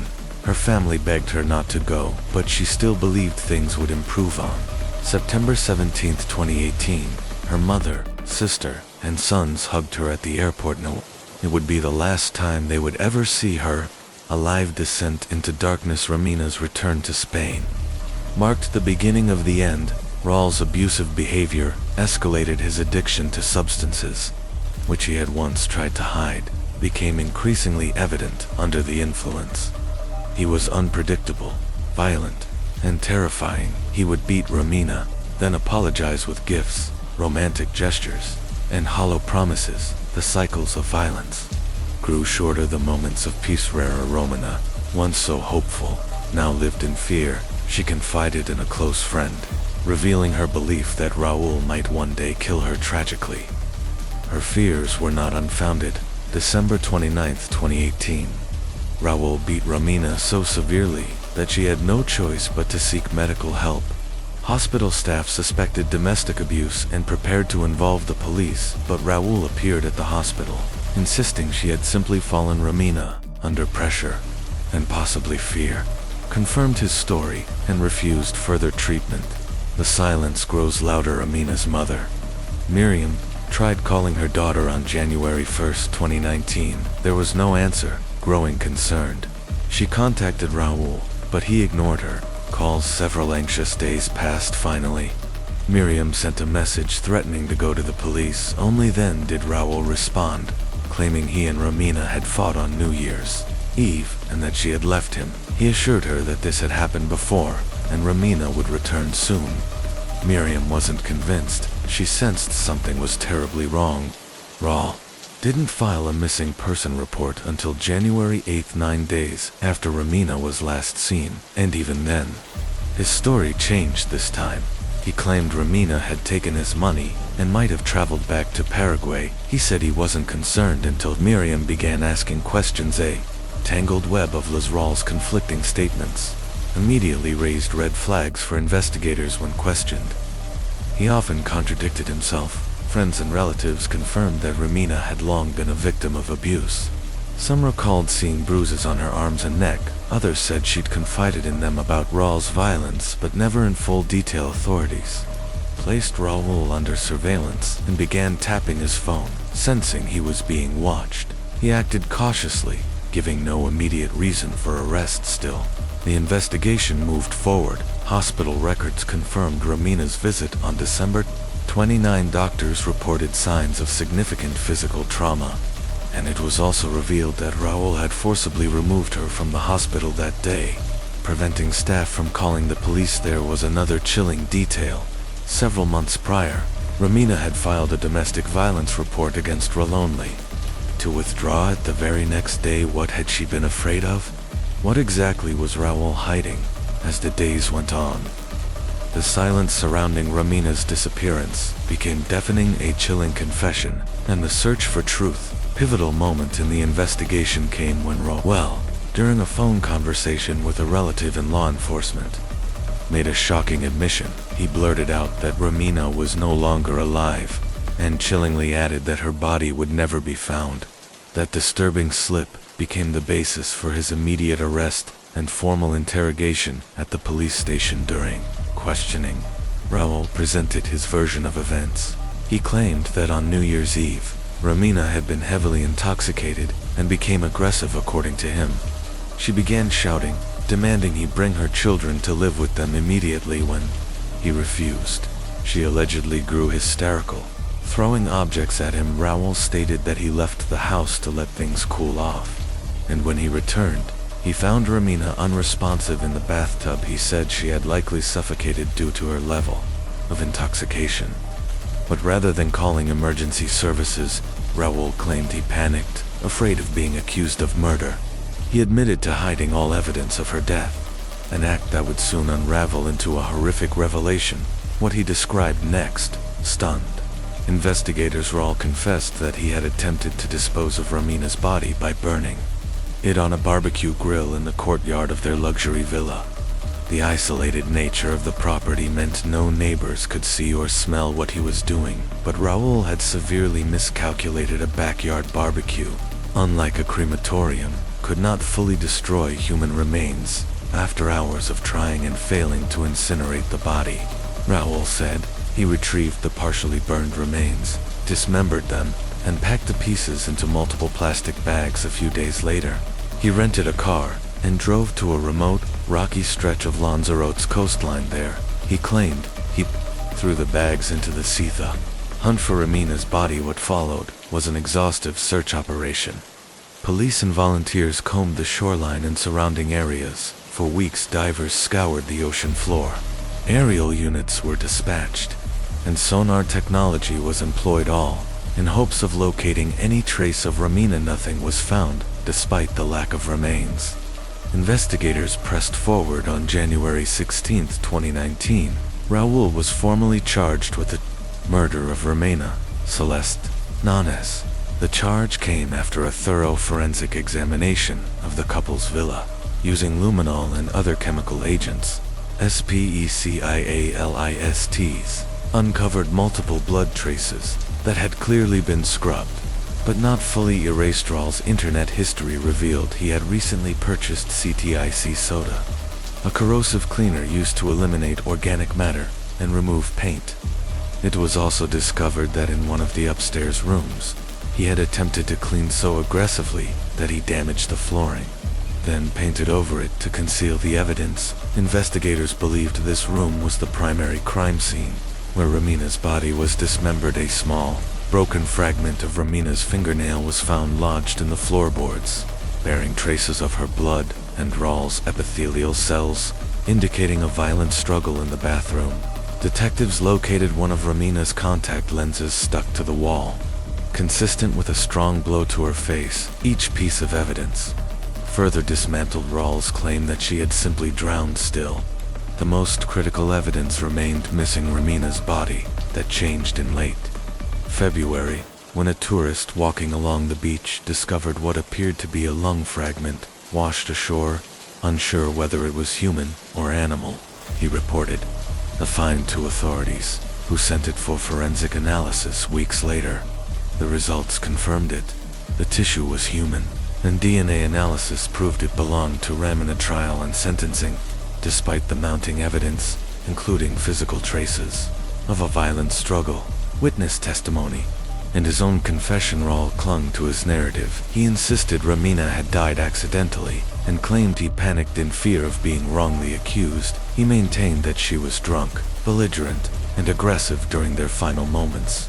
Together, Raul also claimed he hadn't used any tools to dismember the body. According to him, the prolonged burning had weakened the remains to the point that they simply fell apart, allowing him to place them into bags without further mutilation. And forensic experts refuted this claim. It was physically impossible to incinerate a full adult body using a standard backyard grill. Moreover, to extract a lung or separate bones, a significant force or tools would have been required. The attempt to portray her dismemberment as accidental collapse from heat exposure was both medically and mechanically implausible. While investigators were unable to determine the exact cause of Ramina's death, all signs pointed to a brutal beating supported by blood spatter patterns, broken fingernails, and facial injuries. Authorities concluded Raul had murdered his wife during a violent altercation and dismembered her in the room he later tried to conceal with paint.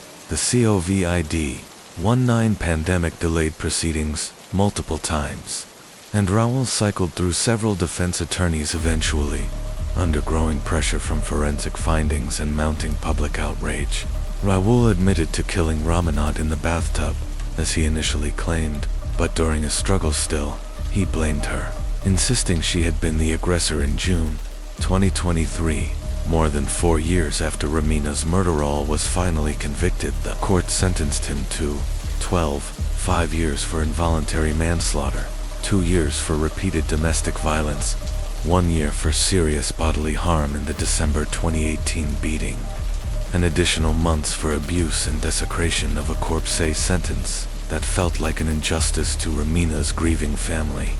The sentence was far too lenient. A woman had been murdered, dismembered, burned, and dumped into the sea, yet the man responsible would walk free in less than 2 decades. The trial may have ended, but for her mother, sister, and 2 sons, justice still felt distant. As with the case of Ariel Castro, Monster of Cleveland, the tragedy served as another grim reminder that abusers often hide in plain sight. Like Castro, Raul presented himself as a doting partner, all while masking a history of coercion, violence, and terrifying control.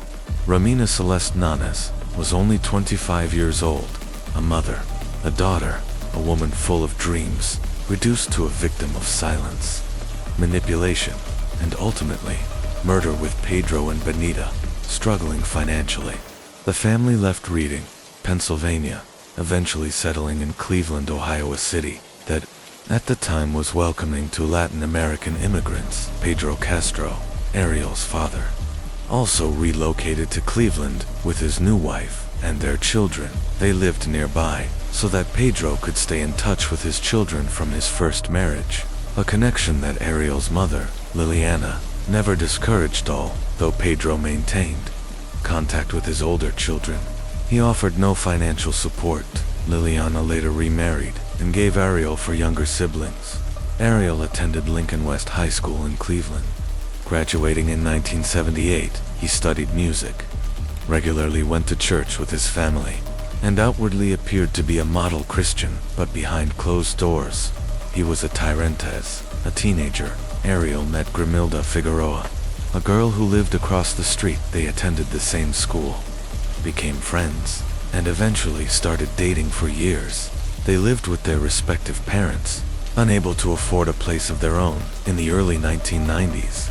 After saving enough money, the couple purchased a 2-story house on Seymour Avenue in southwest Cleveland, built in 1890 and later renovated. The house featured 4 bedrooms, a dining room, 1 bathroom, and a large unfinished basement, according to Grimilda's sister, Alida Caraballo. Grimilda confided that her life turned into a nightmare after they moved in. Ariel became increasingly abusive physically and emotionally. She had hoped things would improve after having children and getting married, but the violence escalated.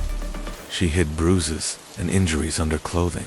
Attributing visible wounds to clumsiness, in 1993, Ariel brutally beat Grimilda, breaking her ribs, nose, and arms. He had pushed her down a flight of stairs. Despite the severity of her injuries, she refused to file a police report and returned home after receiving treatment. Ariel laid low for a while, fearing police scrutiny, but once he realized there would be no consequences, he resumed the abuse. In the mid-1990s, he inflicted a head injury so severe it caused a blood clot and an inoperable tumor. Though Ariel was arrested, he was released a day later at Grimilda's request. She declined to press charges and even advocated for his release. By the late 1990s, Grimilda had had enough. She filed for divorce, gained custody of their 4 children, Arlene, Antonio, Angie, and Emily, and moved out. But the nightmare continued. Ariel stalked,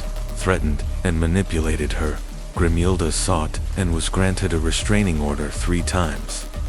Yet each was eventually revoked. She passed away in April 2012 due to complications from her brain tumor. By then, her children were adults, but still maintained some level of contact with their father. In the early 2000s, Ariel Castro was living alone in the Seymour Avenue house. He worked as a school bus driver and played guitar at local festivals. Many considered him a good-natured neighbor. Still, there were signs of something off. He racked up numerous traffic violations, speeding, dangerous U-turns, while driving a school bus, which eventually led to his dismissal in early 2013 after an incident endangered students. He also had a reputation for being unreliable in his music groups, frequently showing up late or disrupting practices despite hosting backyard barbecues.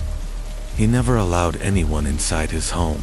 Most dismissed this as quirky rather than concerning, but no one could have imagined the horrors concealed behind that door. On August 23, 2002, Ariel abducted his first victim, Michelle Nightborn, April 23, 1981. Michelle had a troubled childhood, frequently ran away from home, and had a juvenile record. She became a mother at a young age, but lost custody of her son, who was placed in foster care on the day she disappeared.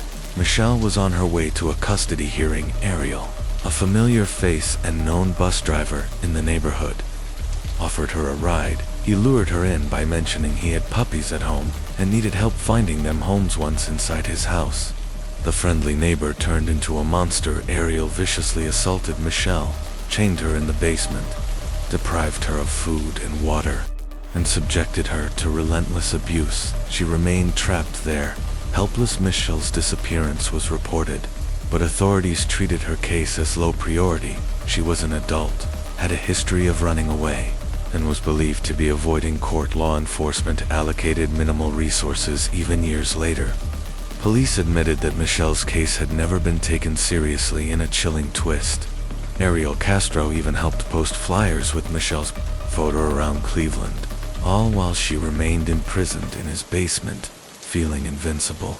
Ariel struck again on April 21, 2003, just one day before her 17th birthday. Amanda Berry vanished. She had just finished her shift at a local restaurant and called home to say she was on her way, but Amanda never made it. As she walked to the bus stop, Ariel approached and offered her a ride. They had known each other for years through his son, trusting him.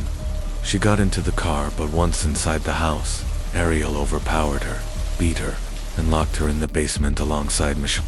A year later, he abducted a third girl, 14-year-old Georgina Gina DiGesus on April 2nd, 2004. Gina was best friends with Ariel's daughter Arlene and had spent time at the Castro home that day. After school, the two girls walked part of the way home together. Ariel approached Gina, offering a ride she accepted without hesitation, believing she was safe. No one witnessed her abduction when her disappearance made the news.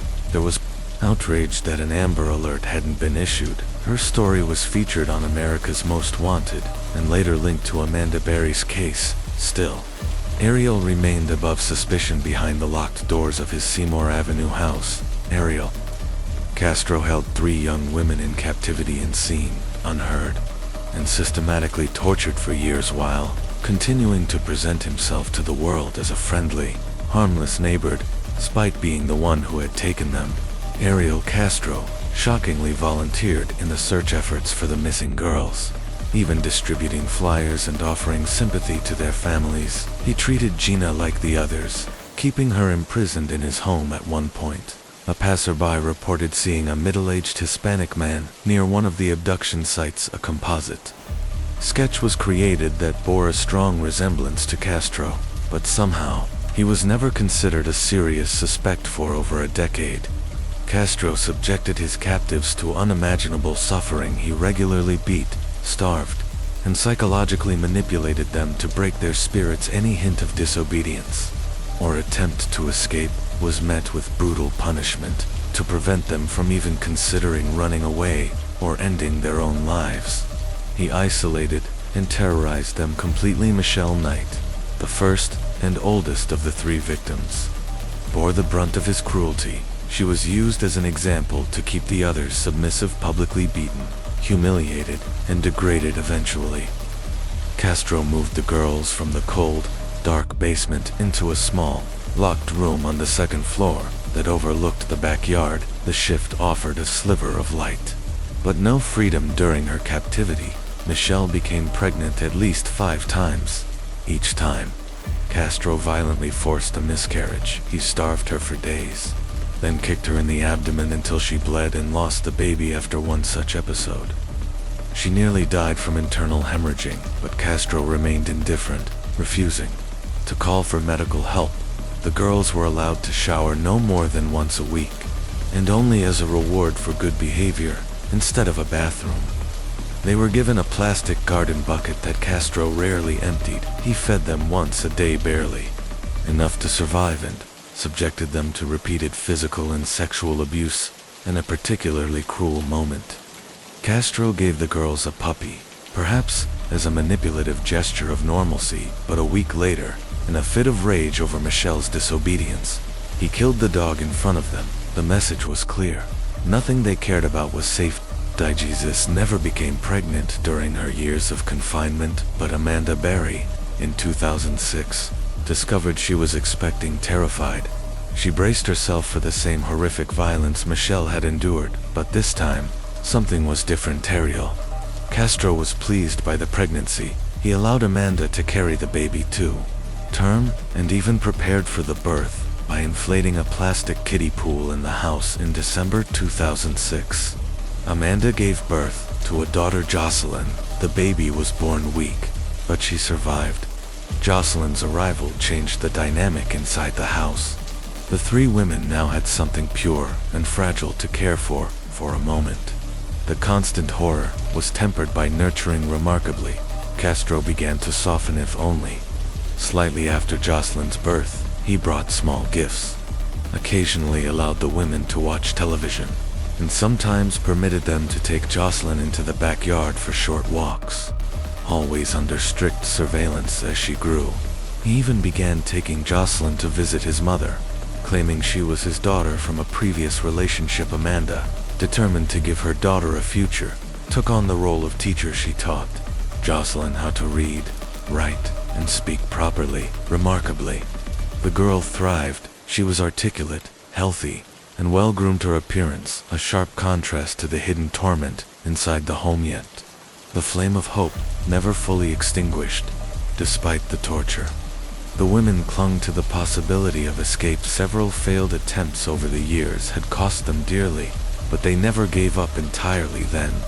On May 6, 2013, Ariel Castro made a fatal mistake. He left a door unlocked. Menda saw her chance. She ran to the front of the house, pounded on a locked screen door, and screamed for help.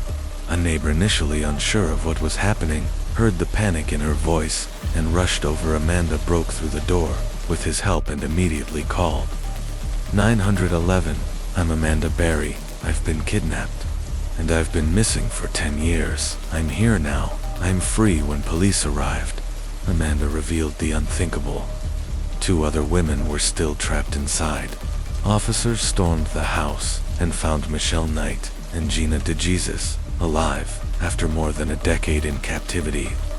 The girls were rushed to the hospital. Amanda and Gina were found to be in relatively good health, considering the years of trauma, but Michelle Knight's body bore the full weight of her suffering hearing loss in one ear, vision damage, untreated bone fractures, and internal injuries so severe she would never be able to bear children again. Police initially detained Ariel's brothers, O'Neill and Pedro, both of whom had occasionally visited the house. However, they were quickly released after investigators found no evidence of their involvement. Ariel Castro, on the other hand, was charged with a staggering list of crimes: multiple counts of kidnapping, rape, aggravated assault, unlawful imprisonment, and the murder of 5 unborn children. Prosecutors pursued the death penalty. Castro, however, agreed to a plea deal, confessing to 937 counts in exchange for life in prison without the possibility of parole. Sparing him execution during the trial, Castro gave a rambling, contradictory statement. He apologized to his victims while blaming them for some of what happened. He described himself as sick, not violent, and even criticized law enforcement for failing to discover the truth sooner. August 1, 2013. The judge sentenced him to life, plus 1,000 years in prison. He would never again walk free, but just a month later, on September 3rd, Ariel Castro was found dead in his prison cell. He had hanged himself with a bedsheet. The aftermath of Ariel Castro's crimes.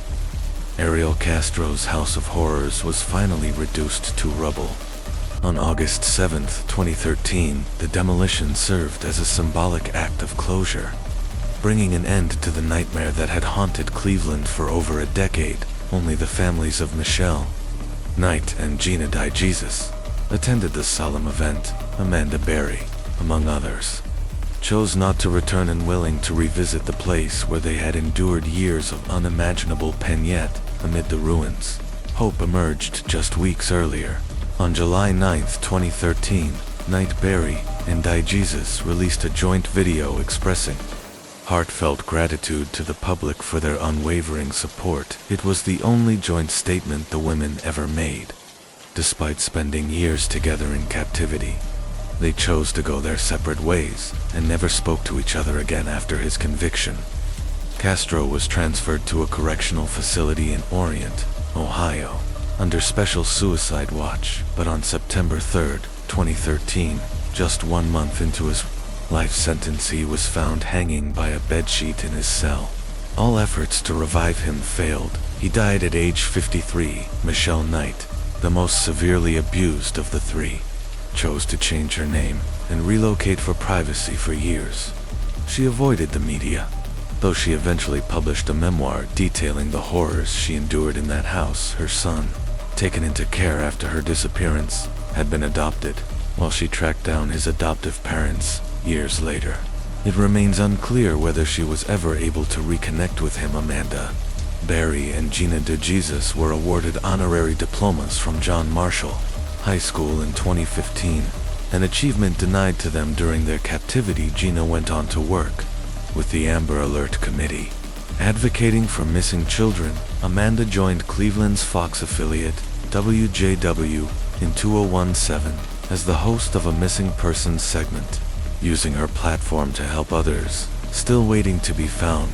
Castro's family distanced themselves from his atrocities. His relatives publicly condemned his crimes and offered apologies to the victims. His youngest daughter, Arlene, personally apologized to Gina de Jesus, her former best friend, for her father's actions. His son, Anthony, revealed he had visited the home, but assumed the locked rooms were an effort to save on heating bills. Castro's eldest daughter, Emily, is now serving a 25-year prison sentence of her own for attempted murder and aggravated assault. In 2018, Michelle Knight released a second book, titled Life After Darkness, Finding Healing and Happiness After the Cleveland Kidnappings.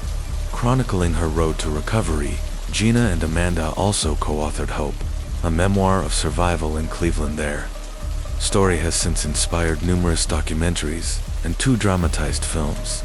Prisoners of Cleveland 2015 and Kidnapped in Cleveland 2021, the Ariel Castro case remains one of the most horrifying examples of long-term abduction and abuse in American history, sparking renewed focus on domestic violence, missing persons protocols, and systemic failures that allowed such a tragedy to unfold undetected for over a decade. The tragedy of LZ Maria Lopez. No.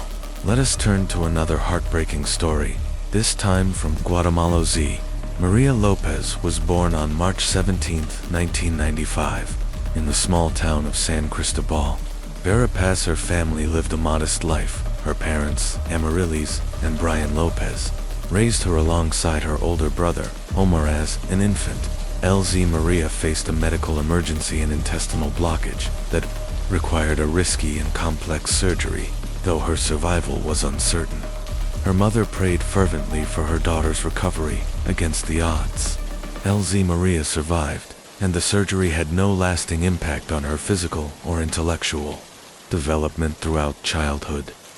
She thrived. She was athletic and deeply involved in gymnastics and classical dance, a naturally gifted communicator with a warm and expressive personality.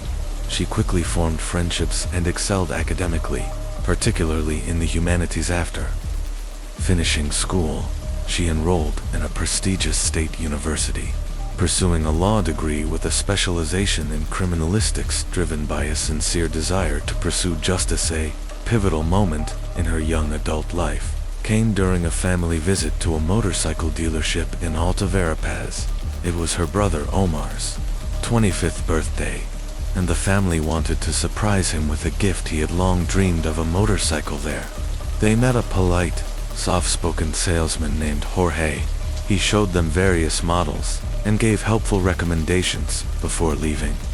They exchanged contact information in case they decided to make a purchase, but Jorge's next call wasn't about a motorcycle. He reached out to LZ Maria on a more personal note, initiating friendly conversations that quickly became more frequent. Eventually, he asked her out for coffee. She agreed, although Jorge was a year younger. The age gap didn't matter. The two hit it off almost immediately. Their romance blossomed quickly, and within months, they chose to move in together, despite their family's concerns about the pace of their relationship. Roughly 6 months later, they held an intimate wedding ceremony with only close friends and family. But even on what should have been the happiest day of their lives, trouble surfaced. A last-minute issue at the banquet venue nearly ruined the event, forcing the couple to pay a large extra fee to save the celebration. Little was known at the time about Jorge's background. Born in 1996 in Santa Catalina La Tinta, Central Guatemala, Jorge was the eldest of several children, but beneath his calm exterior, few suspected the dangerous storm that was slowly forming in his personality.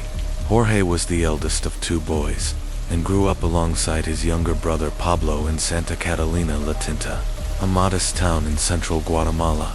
The family struggled with chronic financial instability, barely able to afford the basics. Luxuries like new clothes or toys were out of reach, despite the harsh conditions. Jorge lacked ambition. He showed little interest in education or building a stable career. Those who knew him described him as withdrawn, emotionally volatile, and often aggressive, traits that made it hard for him to form lasting relationships. That changed when he met LZ Maria for the first time. He found motivation, desperate not to lose her. He rushed into marriage, fearing she might walk away if he waited too long from the start. Maria's parents had deep reservations about her future husband. There was something about him, something they couldn't quite name, that made them uneasy, but their concerns went unheard. Shortly after their wedding, Maria became pregnant without a university degree.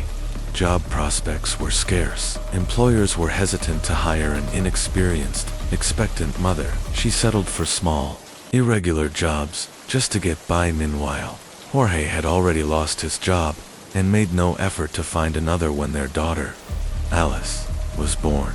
The family's financial situation worsened, unable to pay rent or even afford basic necessities. Jorge suggested they move in with his parents. Maria resisted.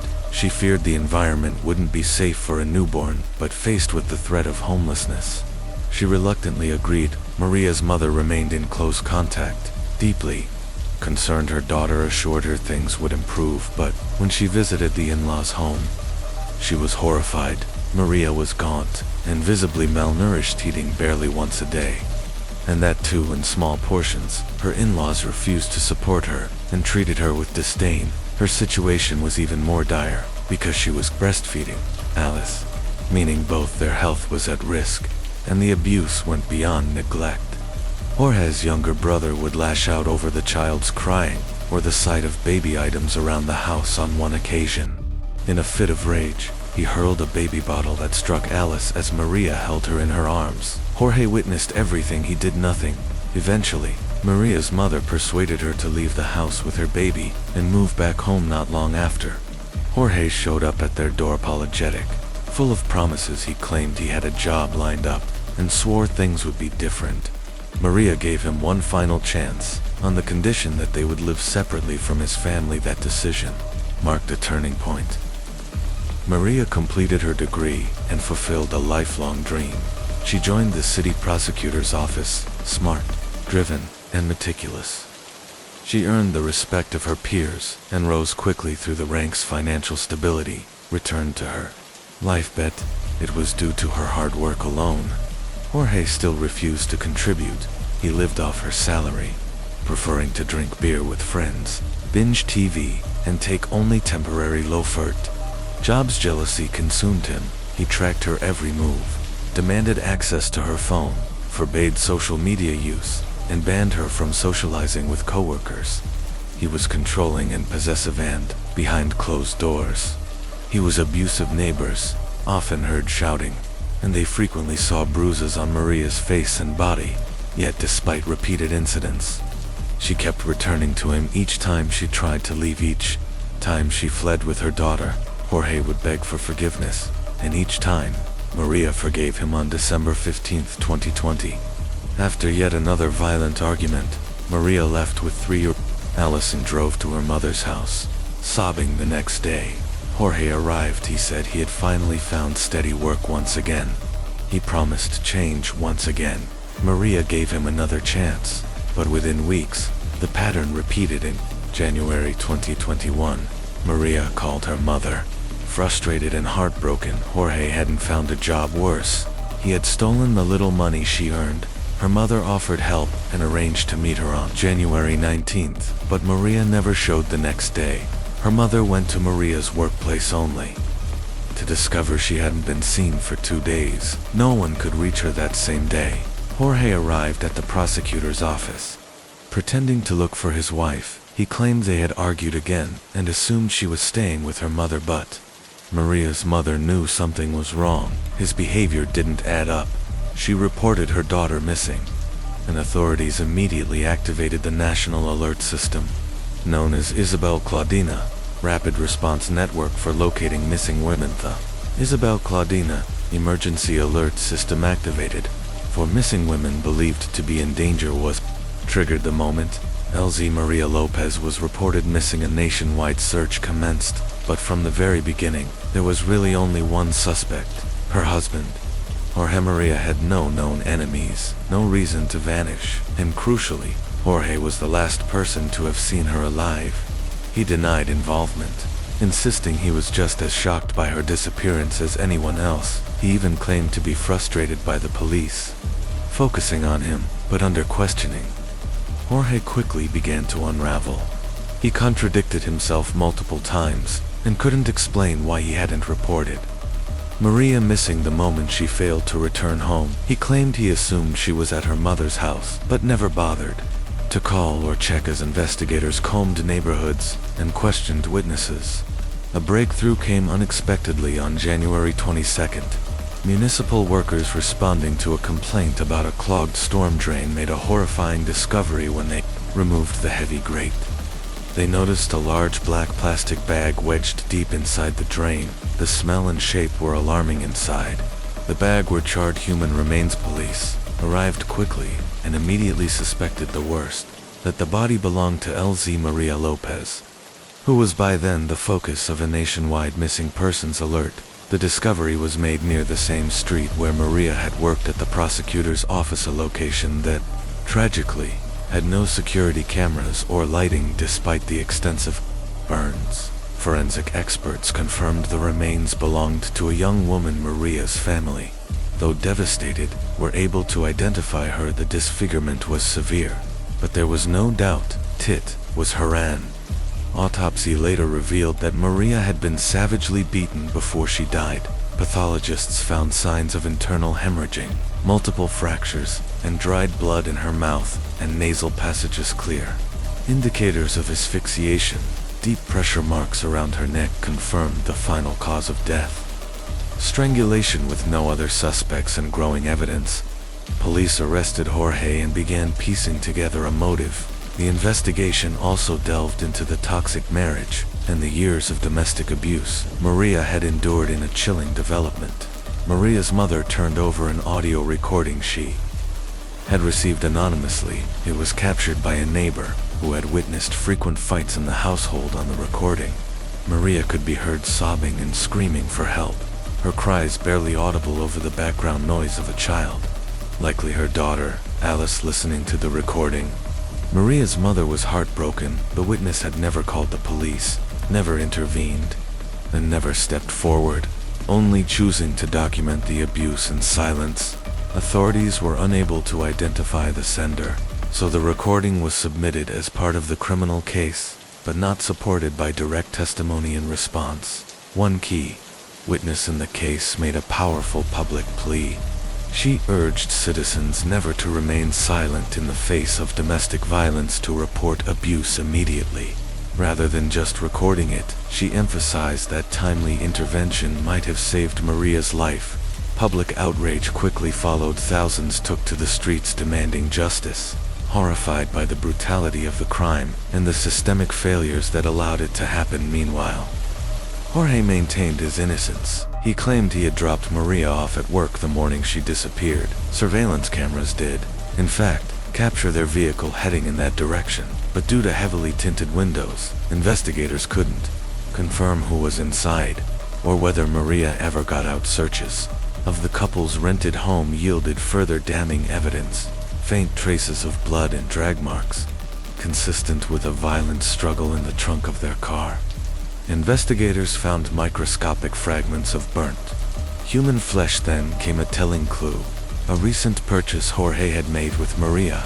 New orthopedic mattress, not the mattress itself, but the dense polyethylene wrapping it came in. Forensic analysis revealed that this very plastic had been used to wrap and transport Maria's charred remains. Neighbors also testified to frequently hearing Jorge verbally abuse his wife, shouting threats and insults that filled the walls of their shared home. These statements, combined with the physical evidence, painted a haunting picture of a man who controlled, terrorized, and ultimately murdered the woman he claimed to love.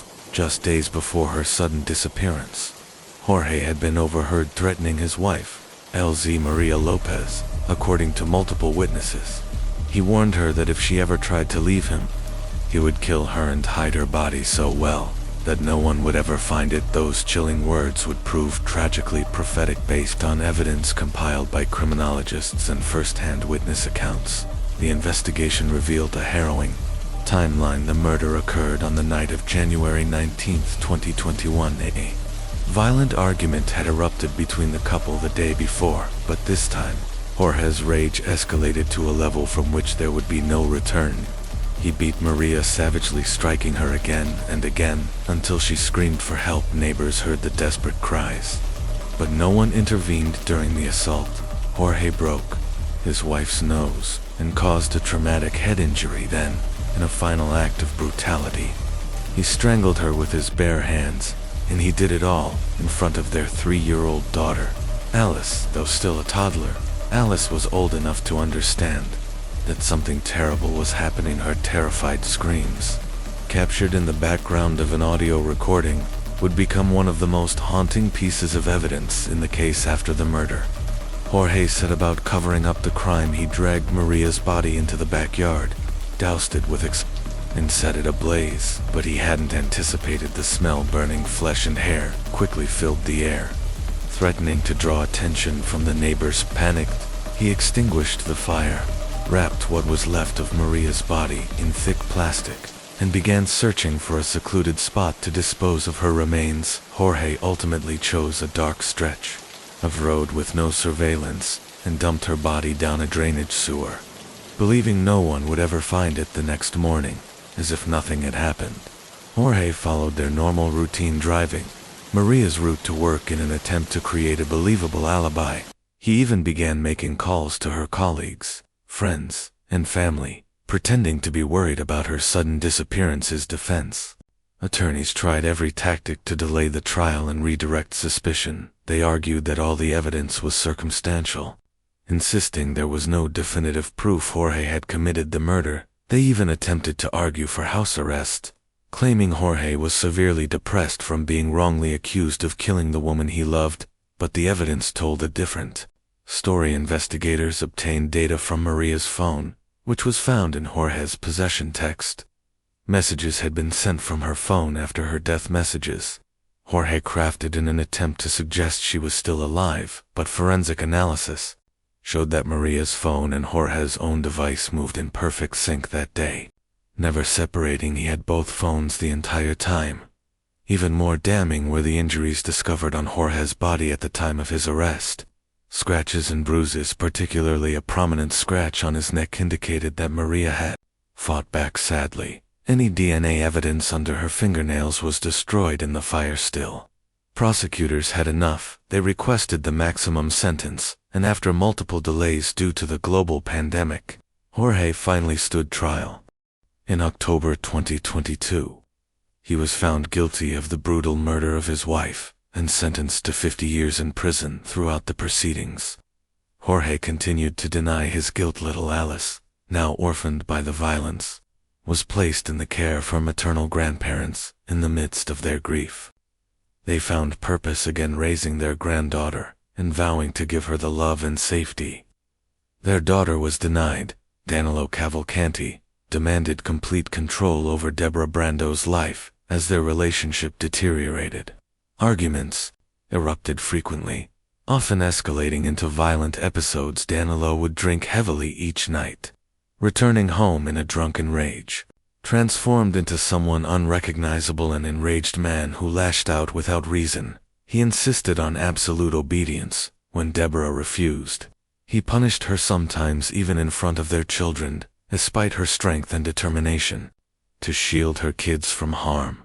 The violence became too much. Deborah eventually left Danilo and moved back in with her sister, seeking safety and stability. Fearing for her life, she turned to law enforcement. She filed a formal complaint and was granted a protective order, legally barring Danilo from contacting or approaching her. But the order didn't stop him. Danilo became more aggressive, stalking Deborah and issuing repeated threats of violence if she dared to cut him off. Completely desperate to understand the man she once trusted, Deborah began looking into his past, using social media to reach out to contacts in Brazil. What she uncovered was horrifying. Danilo Cavalcanti wasn't the man he claimed to be. On November 5, 2017, in Brazil, he had shot and killed a 20-year-old student named Walter Jr. Moreira das Reis, someone he once considered a friend. The motive: a petty dispute over a car repair bill. Following the murder,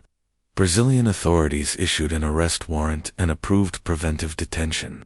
But due to bureaucratic delays and legal loopholes, His name never made it onto Brazil's national warrants registry in time. Exploiting this failure, Danilo fled the country boarding a plane from Brasilia International Airport and disappearing before he could be apprehended 7 months later. In June 2018, he illegally entered Puerto Rico.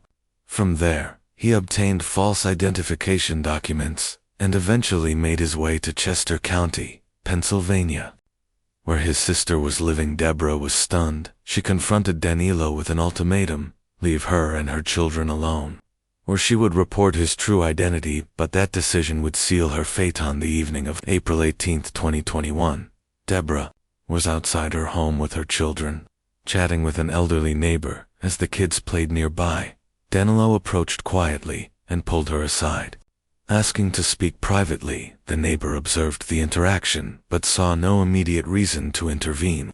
What began as a calm conversation suddenly turned violent. Danilo pulled out 2 knives and launched a frenzied attack. Deborah fell to the ground as he stabbed her repeatedly. Her children's terrified screams filled the air as they begged him to stop, but he didn't. The time a neighbor rushed to her side and attempted to stop the bleeding, it was too late. Deborah had sustained 38 stab wounds. Her daughter ran for help and called emergency services.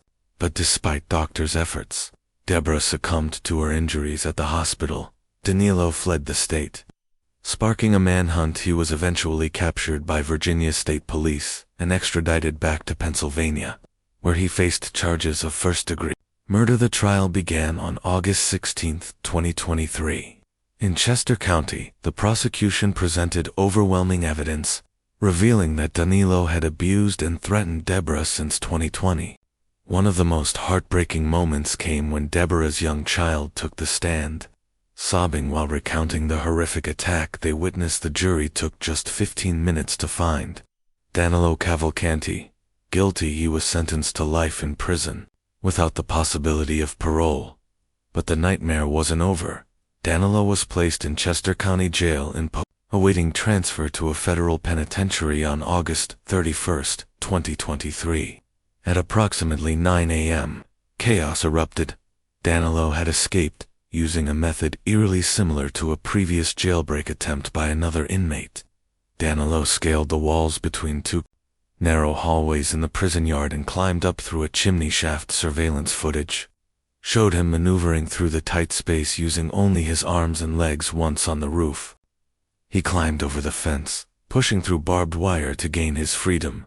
This method mirrored the escape attempt of inmate Igor Bolt, who just months earlier had exploited the same security weakness. After that incident, prison officials believed they had addressed the vulnerability by adding razor wire and additional barriers. Clearly, they had not tacked in. Warden Howard Holland later confirmed the disturbing details, acknowledging the escape route and the prison's failure to properly reinforce the area. In response, the jail was immediately placed on lockdown, and a massive multi-agency search began. Danilo Cavalcanti, 33 years old, with black hair, armed, and extremely dangerous, was now on the run once again. The escape of such a dangerous convicted murderer quickly drew nationwide media attention. News outlets across the country broadcast daily updates as the search for Danilo Cavalcanti intensified.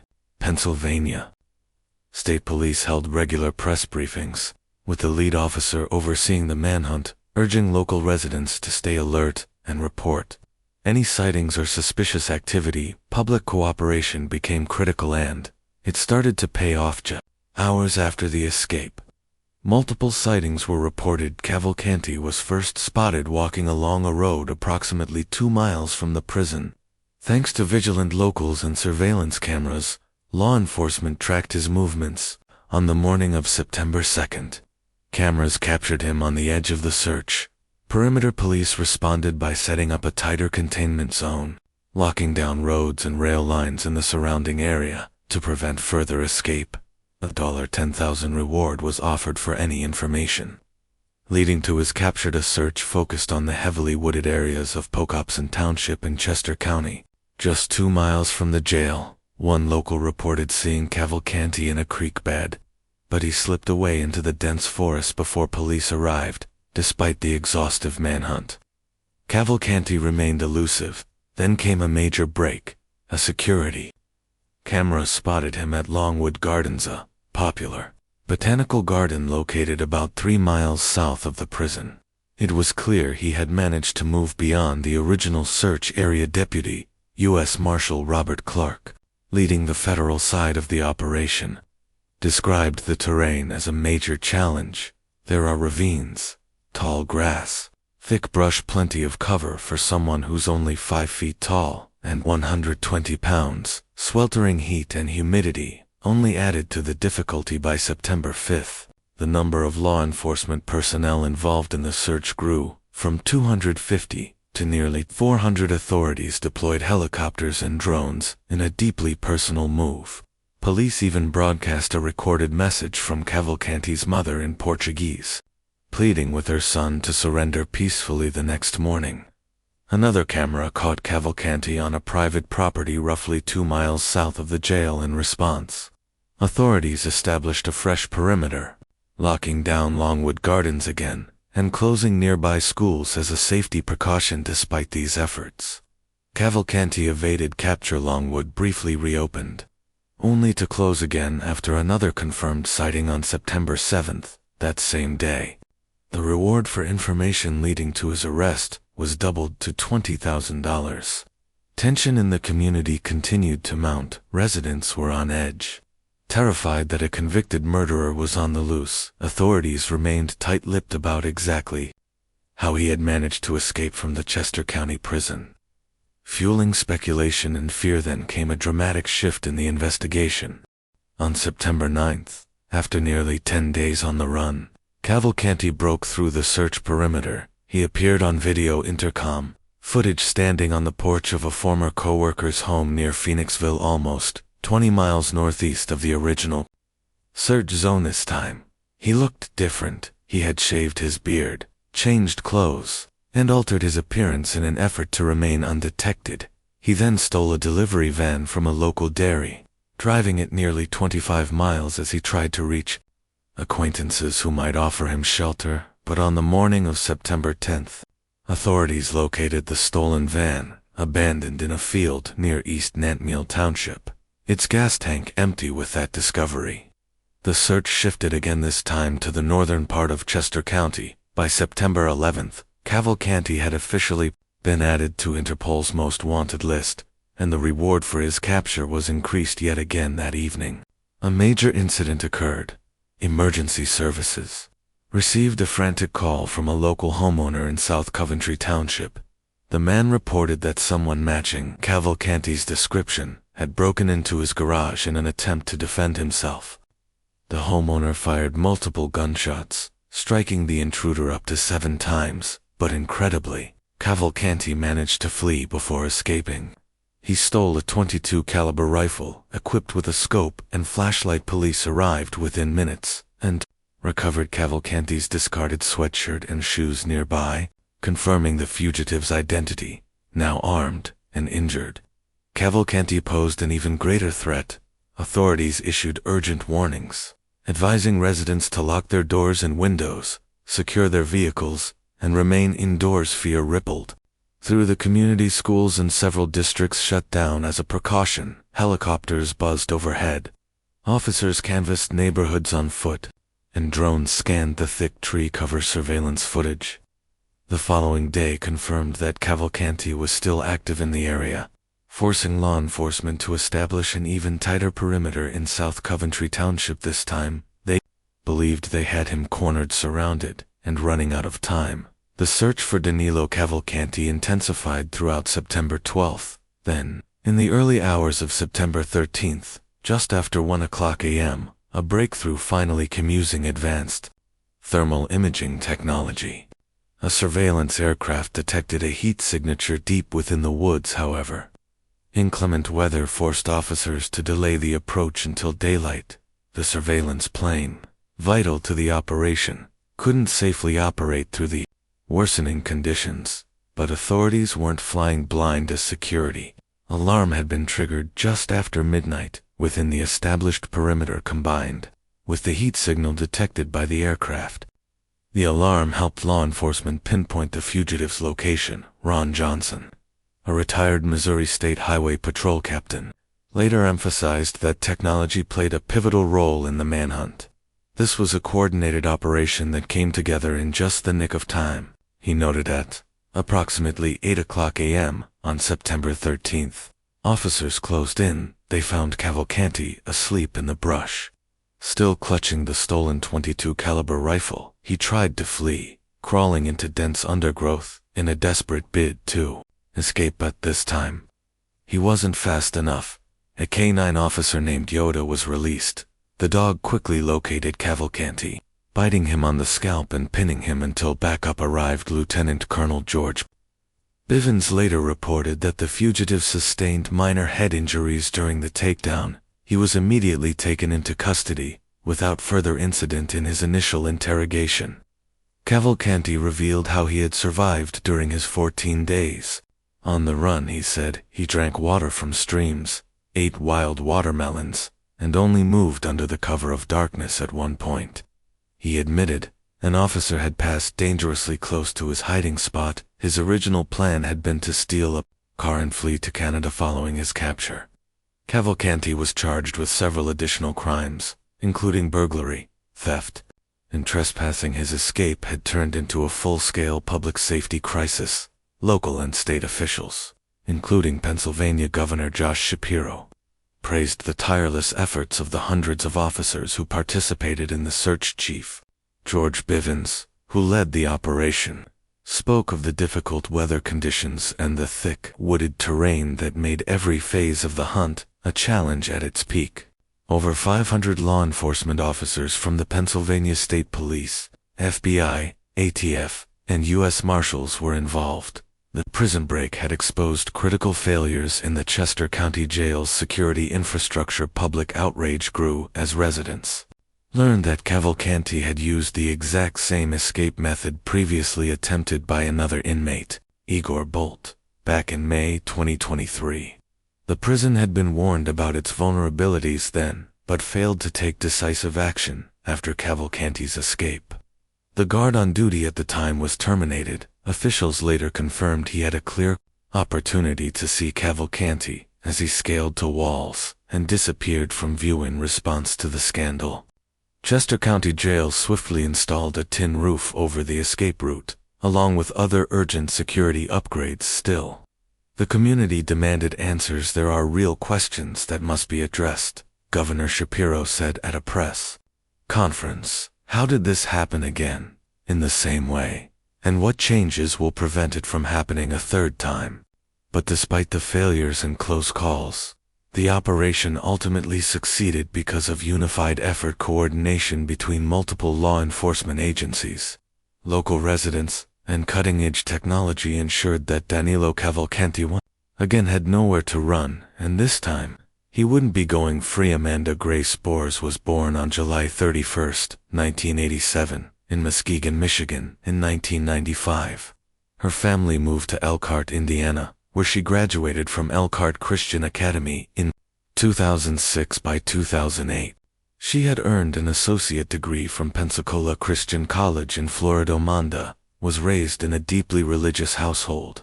Her father served as the lead pastor at the First Baptist Church in Elkhart, and Christian teachings were at the core of her upbringing. While many teenagers were pulled toward parties, relationships, and rebellion, Amanda remained rooted in her faith. She memorized Bible verses, lived by biblical principles, and even took a vow of chastity, promising not to kiss a man until marriage. She was known not only for her outward beauty, slim blonde, with a warm and genuine smile, but also for her inner grace. Amanda radiated compassion and kindness, truly living by the commandment to love thy neighbor. Her life changed when she met Davy Blackburn, a young man from Tuscaloosa, Alabama, studying religion at Southern Wesleyan University. Davy, also from a devout Christian background, met Amanda on a blind date at a Hawk Nelson concert, arranged by Amanda's sister and his best friend. Though they attended different colleges,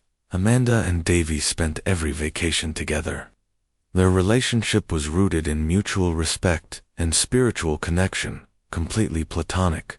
In the early stages, they bonded over long walks, scripture readings, and heartfelt conversations in one playful moment before heading back to school. They had a milkshake drinking contest. Amanda lost, and Davy jokingly called her Milk Girl, a moment he later described as when he knew she was the one he wanted to marry. Their long-distance relationship continued to flourish. They messaged daily, shared calls that stretched late into the night, and even sought relationship counseling to build healthy communication habits. On August 1, 2008, Amanda and Davy were married. After the wedding, Davy often told friends that the moment he kissed Amanda, he felt an undeniable spiritual bond, one he believed was part of God's plan. The newlyweds spent the first 4 years of their marriage in South Carolina, where Davy served as an associate pastor at New Spring Church under Pastor Perry Noble. But Davy dreamed of starting a new church, one that would reach and inspire young people. In 2012, he shared this vision with Amanda, suggesting they move to Indianapolis to start a church of their own. Amanda was hesitant. She didn't want to leave her close-knit family or the life they had built in South Carolina, but eventually she agreed, convinced that if God had called them, there must be a purpose. That same year, the Blackburns relocated to Indianapolis and launched an independent, high-energy church on the city's north side. Their ministry focused on youth and relationships, featuring weekly videos offering Christian-based guidance on love, communication, and personal growth. In 2014, Amanda and Davy welcomed their first child, a son named Weston. Their lives seemed full, blessed with purpose, love, and a peaceful home on a quiet street. Their church community flourished, drawing in young people who found hope and direction in their sermons. But everything changed on the morning of November 10, 2015, around 8:00 a.m. Emergency crews were dispatched to the Blackburn residence on Sunnyfield Court. Amanda, then 12 weeks pregnant, was found critically injured on the living room floor. The house was in disarray, thrown about, her purse emptied. She was rushed to the hospital, placed on a ventilator, and underwent multiple resuscitation attempts. Despite the doctor's efforts, Amanda succumbed to her injuries the next day. She and her unborn daughter, whom they had already named Evie Grace, were both lost. Her death sent shockwaves through the community and beyond. Vigils, social media tributes, and church gatherings poured out love and grief. Friends, strangers, and fellow believers mourned the loss of a woman who had dedicated her life to faith and service. On November 11th, the day Amanda was declared dead, Davy released an emotional public statement. Amanda made it her life's calling to love and serve everyone. She dedicated her life to knowing Jesus as her personal Savior, and through her passing and legacy, I believe countless others will come to a saving faith in Christ. I firmly believe that God remains good, turning our tragedy into triumph, and that indeed the best is yet to come. But behind the spiritual strength was unimaginable loss and growing questions. In his first interview with police, Davy recounted the horrific moment he walked through the front door after returning from the gym. Around 8:30 a.m. he had left home earlier that morning, around 6:00 a.m. for a workout, unintentionally leaving the front door unlocked. What he found upon his return was haunting. Amanda was lying face down in a pool of blood, partially unclothed, with her underwear nearby. She was unresponsive, her body motionless. Davy immediately called 911 and tried to comfort their crying son upstairs, until paramedics arrived. What had happened in the hours while Davy was gone? Who had entered their home, and why? Davy Blackburn had long been in the habit of leaving the house without locking the door up. Detail he even acknowledged in his initial statement to investigators, saying, "You always do that too, don't you? You leave and don't lock the door." While it's impossible to say for certain whether securing the door would have prevented what happened next, it undeniably made it easier for someone with dark intentions to walk right in. Amanda never had the chance to call for help by the time first responders arrived at the Blackburn home that morning. Amanda had sustained 3 gunshot wounds, one of which would prove fatal. Despite a rushed transport to the hospital and resuscitation efforts, She was pronounced dead the following day, along with her unborn daughter, Evie Grayson. Police made no arrests, however. They were quick to eliminate Davy Blackburn as a suspect in his wife's murder, though speculation swirled in the days that followed. Investigators grounded their decisions in evidence, including Jim's surveillance footage and phone records. Details from the trial and testimony painted a chilling timeline. Scott Floyd, a paramedic with the Indianapolis Fire Department, testified that when he arrived at the scene, Davy was standing calmly at the end of the driveway. His hands were covered in blood, but his demeanor remained oddly composed. Floyd later said Davy didn't seem to fully grasp the gravity of what had happened inside his home. According to Davy's account, he left for the gym at 6 o'clock a.m. and returned around 7:30 rather than going straight inside. He stayed outside, chatting on the phone with his friend Kenneth Wagner. He said he occasionally walked down the driveway and peered through the front door to check if baby Weston was awake. He didn't go inside until 8:10 a.m. That's when he found Amanda lying face down on the living room floor. He said he thought she might have fainted or was having complications related to the pregnancy. It wasn't until 8:22 a.m. -12 full minutes later that he called 911 in an emergency. 12 minutes is an eternity. When asked if he called anyone else after dialing emergency services, Davy said his next call was to his father. He was never cross-examined by defense attorneys during the proceedings. His story was further corroborated by surveillance footage from the gym, effectively clearing him of any suspicion. The autopsy, conducted on November 12th, revealed Amanda had been shot in the back of the head. She also suffered a gunshot wound to her lower left arm, which exited through her bicep, and a third wound that entered and exited through her upper back. Additional injury scratches on her cheek, a split lip, and a knocked-out tooth suggested a violent struggle.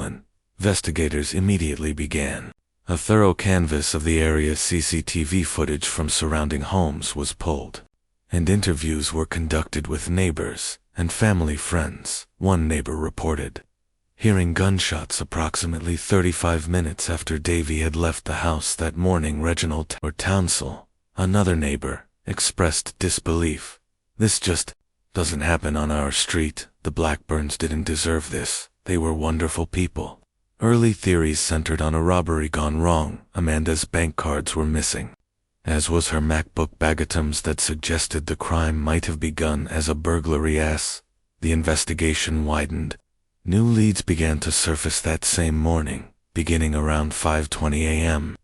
Multiple emergency calls came in reporting home invasions in neighborhoods near the Blackburn residence. In one case, a woman awoke to find her laptop, purse, keys, and even her car missing. The sliding glass door to her apartment had been left open roughly 3 hours later.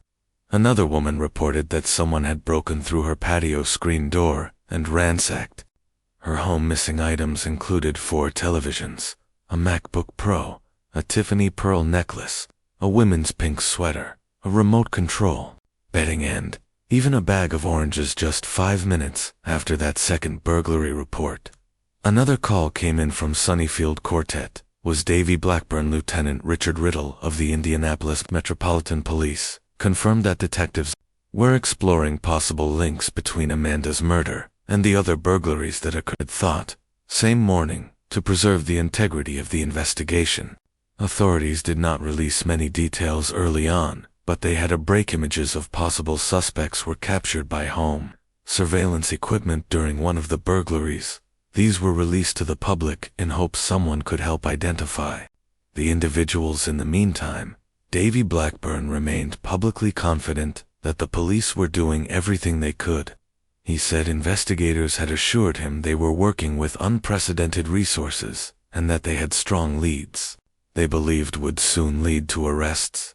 They were right. Several crucial clues emerged: a pink sweater, a cell phone, and a receipt from an ATM. All were recovered from a stolen Chrysler Sebring, the same vehicle used during that morning's string of burglaries.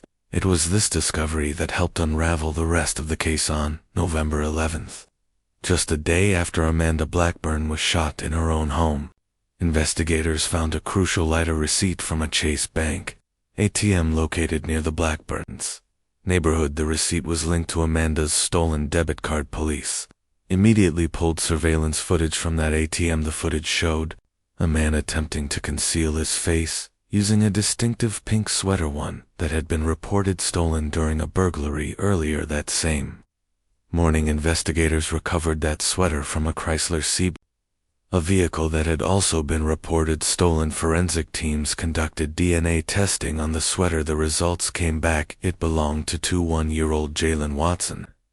This was the breakthrough detectives had been waiting for. Watson was already known to authorities.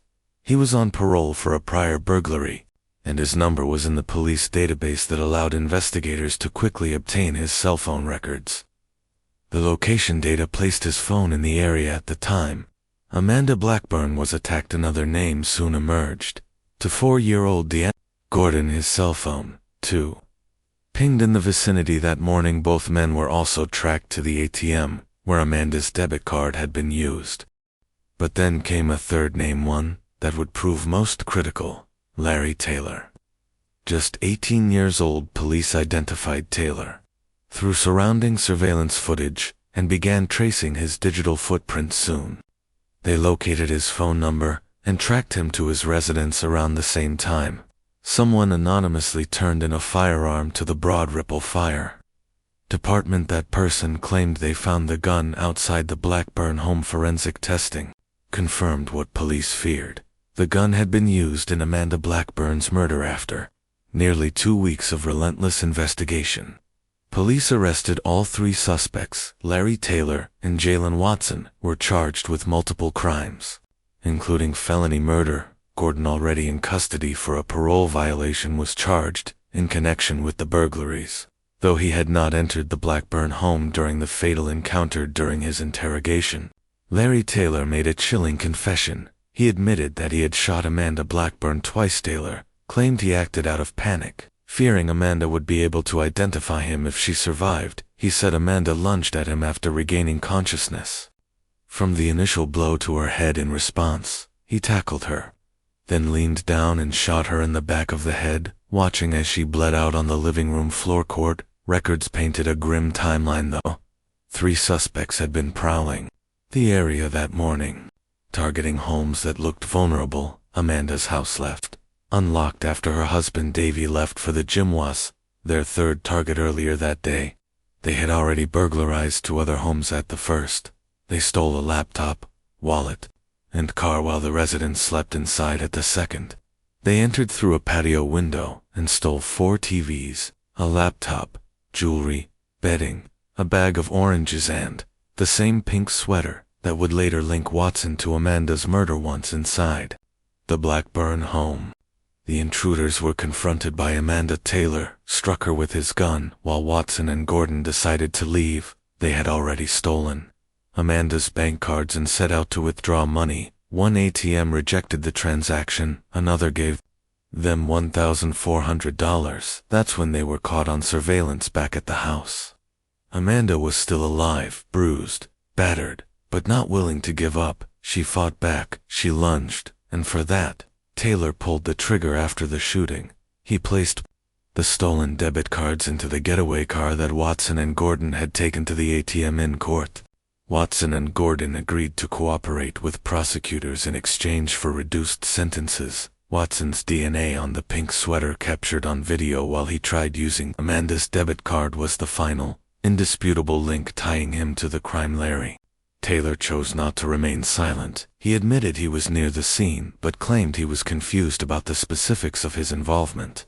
That defense didn't hold. He was charged with 13 felony counts, including murder, burglary, theft, and obstruction of justice. Jalen Watson faced felony murder charges, along with multiple burglary and theft counts. Deanna Gordon, though not inside the Blackburn home, was charged with burglary. And then there was a 4th person, someone aware of the crimes but not actively involved. Police questioned him and released him without charges. Investigation had grown into a full-scale multi-agency effort, with the Indianapolis Metropolitan Police Department's Violent Crimes and Gang Units working alongside federal marshals police. Chief Rick Hite publicly commended the detectives for their round-the-clock dedication. They worked without sleep, he said, to bring justice for Amanda. Assistant U.S. Attorney Josh Minkler and County Prosecutor Terry Curry led the legal push forward because Amanda was pregnant. Prosecutors also considered additional charges for the death of her unborn daughter, Evie Grayson, while Amanda's shirt had been lifted and her underwear removed. Authorities ultimately found no forensic evidence of sexual assault. Still, the violence she endured, the life taken, the futures destroyed left an entire community in mourning and a city reckoning with senseless brutality. Larry Taylor's first trial began in December 2021, but it didn't last long. Midway through proceedings, a juror broke protocol by sharing details about the case with other members of the jury. That breach of conduct forced the judge to declare a mistrial, delaying justice once again for Amanda Blackburn's family. A second trial was scheduled this time. Authorities weren't taking any chances. In October 2022, more than 100 individuals were considered for jury duty. Each potential juror was required to complete a 16-page questionnaire, carefully designed to uncover any biases and ensure a fair and impartial verdict could be reached by the end of the trial. Larry Joe Taylor was convicted and sentenced to 86 years in prison. His charges included the murder of Amanda Blackburn, along with multiple counts of burglary and theft related to a series of home invasions that same morning. Two of Taylor's accomplices, Jalen Watson and Diano Gordon, had taken plea deals in exchange for testifying against him. Their cooperation was pivotal in securing Taylor's conviction. Watson and Gordon received prison sentences ranging from 20 to 35 years at the time of sentencing. Both Watson and Taylor remained incarcerated at the Marion County Jail in the state of Indiana. A murder conviction typically carries a sentence of 45 to 60 years, with certain aggravating factors qualifying a case for life imprisonment or even the death penalty in this case. Because Amanda was pregnant when she was killed, prosecutors filed a motion to enhance Larry Taylor's sentence, aiding up to 20 additional years. Under Indiana law, Amanda's death didn't just devastate a family, it rippled across an entire community. Her funeral, held at a Christian church in Indiana, drew over 2,000 mourners. Among them was Governor Mike Pence, who was serving as Indiana's governor at the time. The church launched a donation page to help cover Amanda's medical and funeral costs, receiving an outpouring of support from across the country. Her husband, Davy Blackburn, a local pastor, stood in front of the congregation in grief, but not in hatred. He told the public that he had chosen to forgive the men who had murdered his wife and unborn child. Although everything inside me wants to hate, be angry, and despair, I choose the path of forgiveness, grace, and hope to many.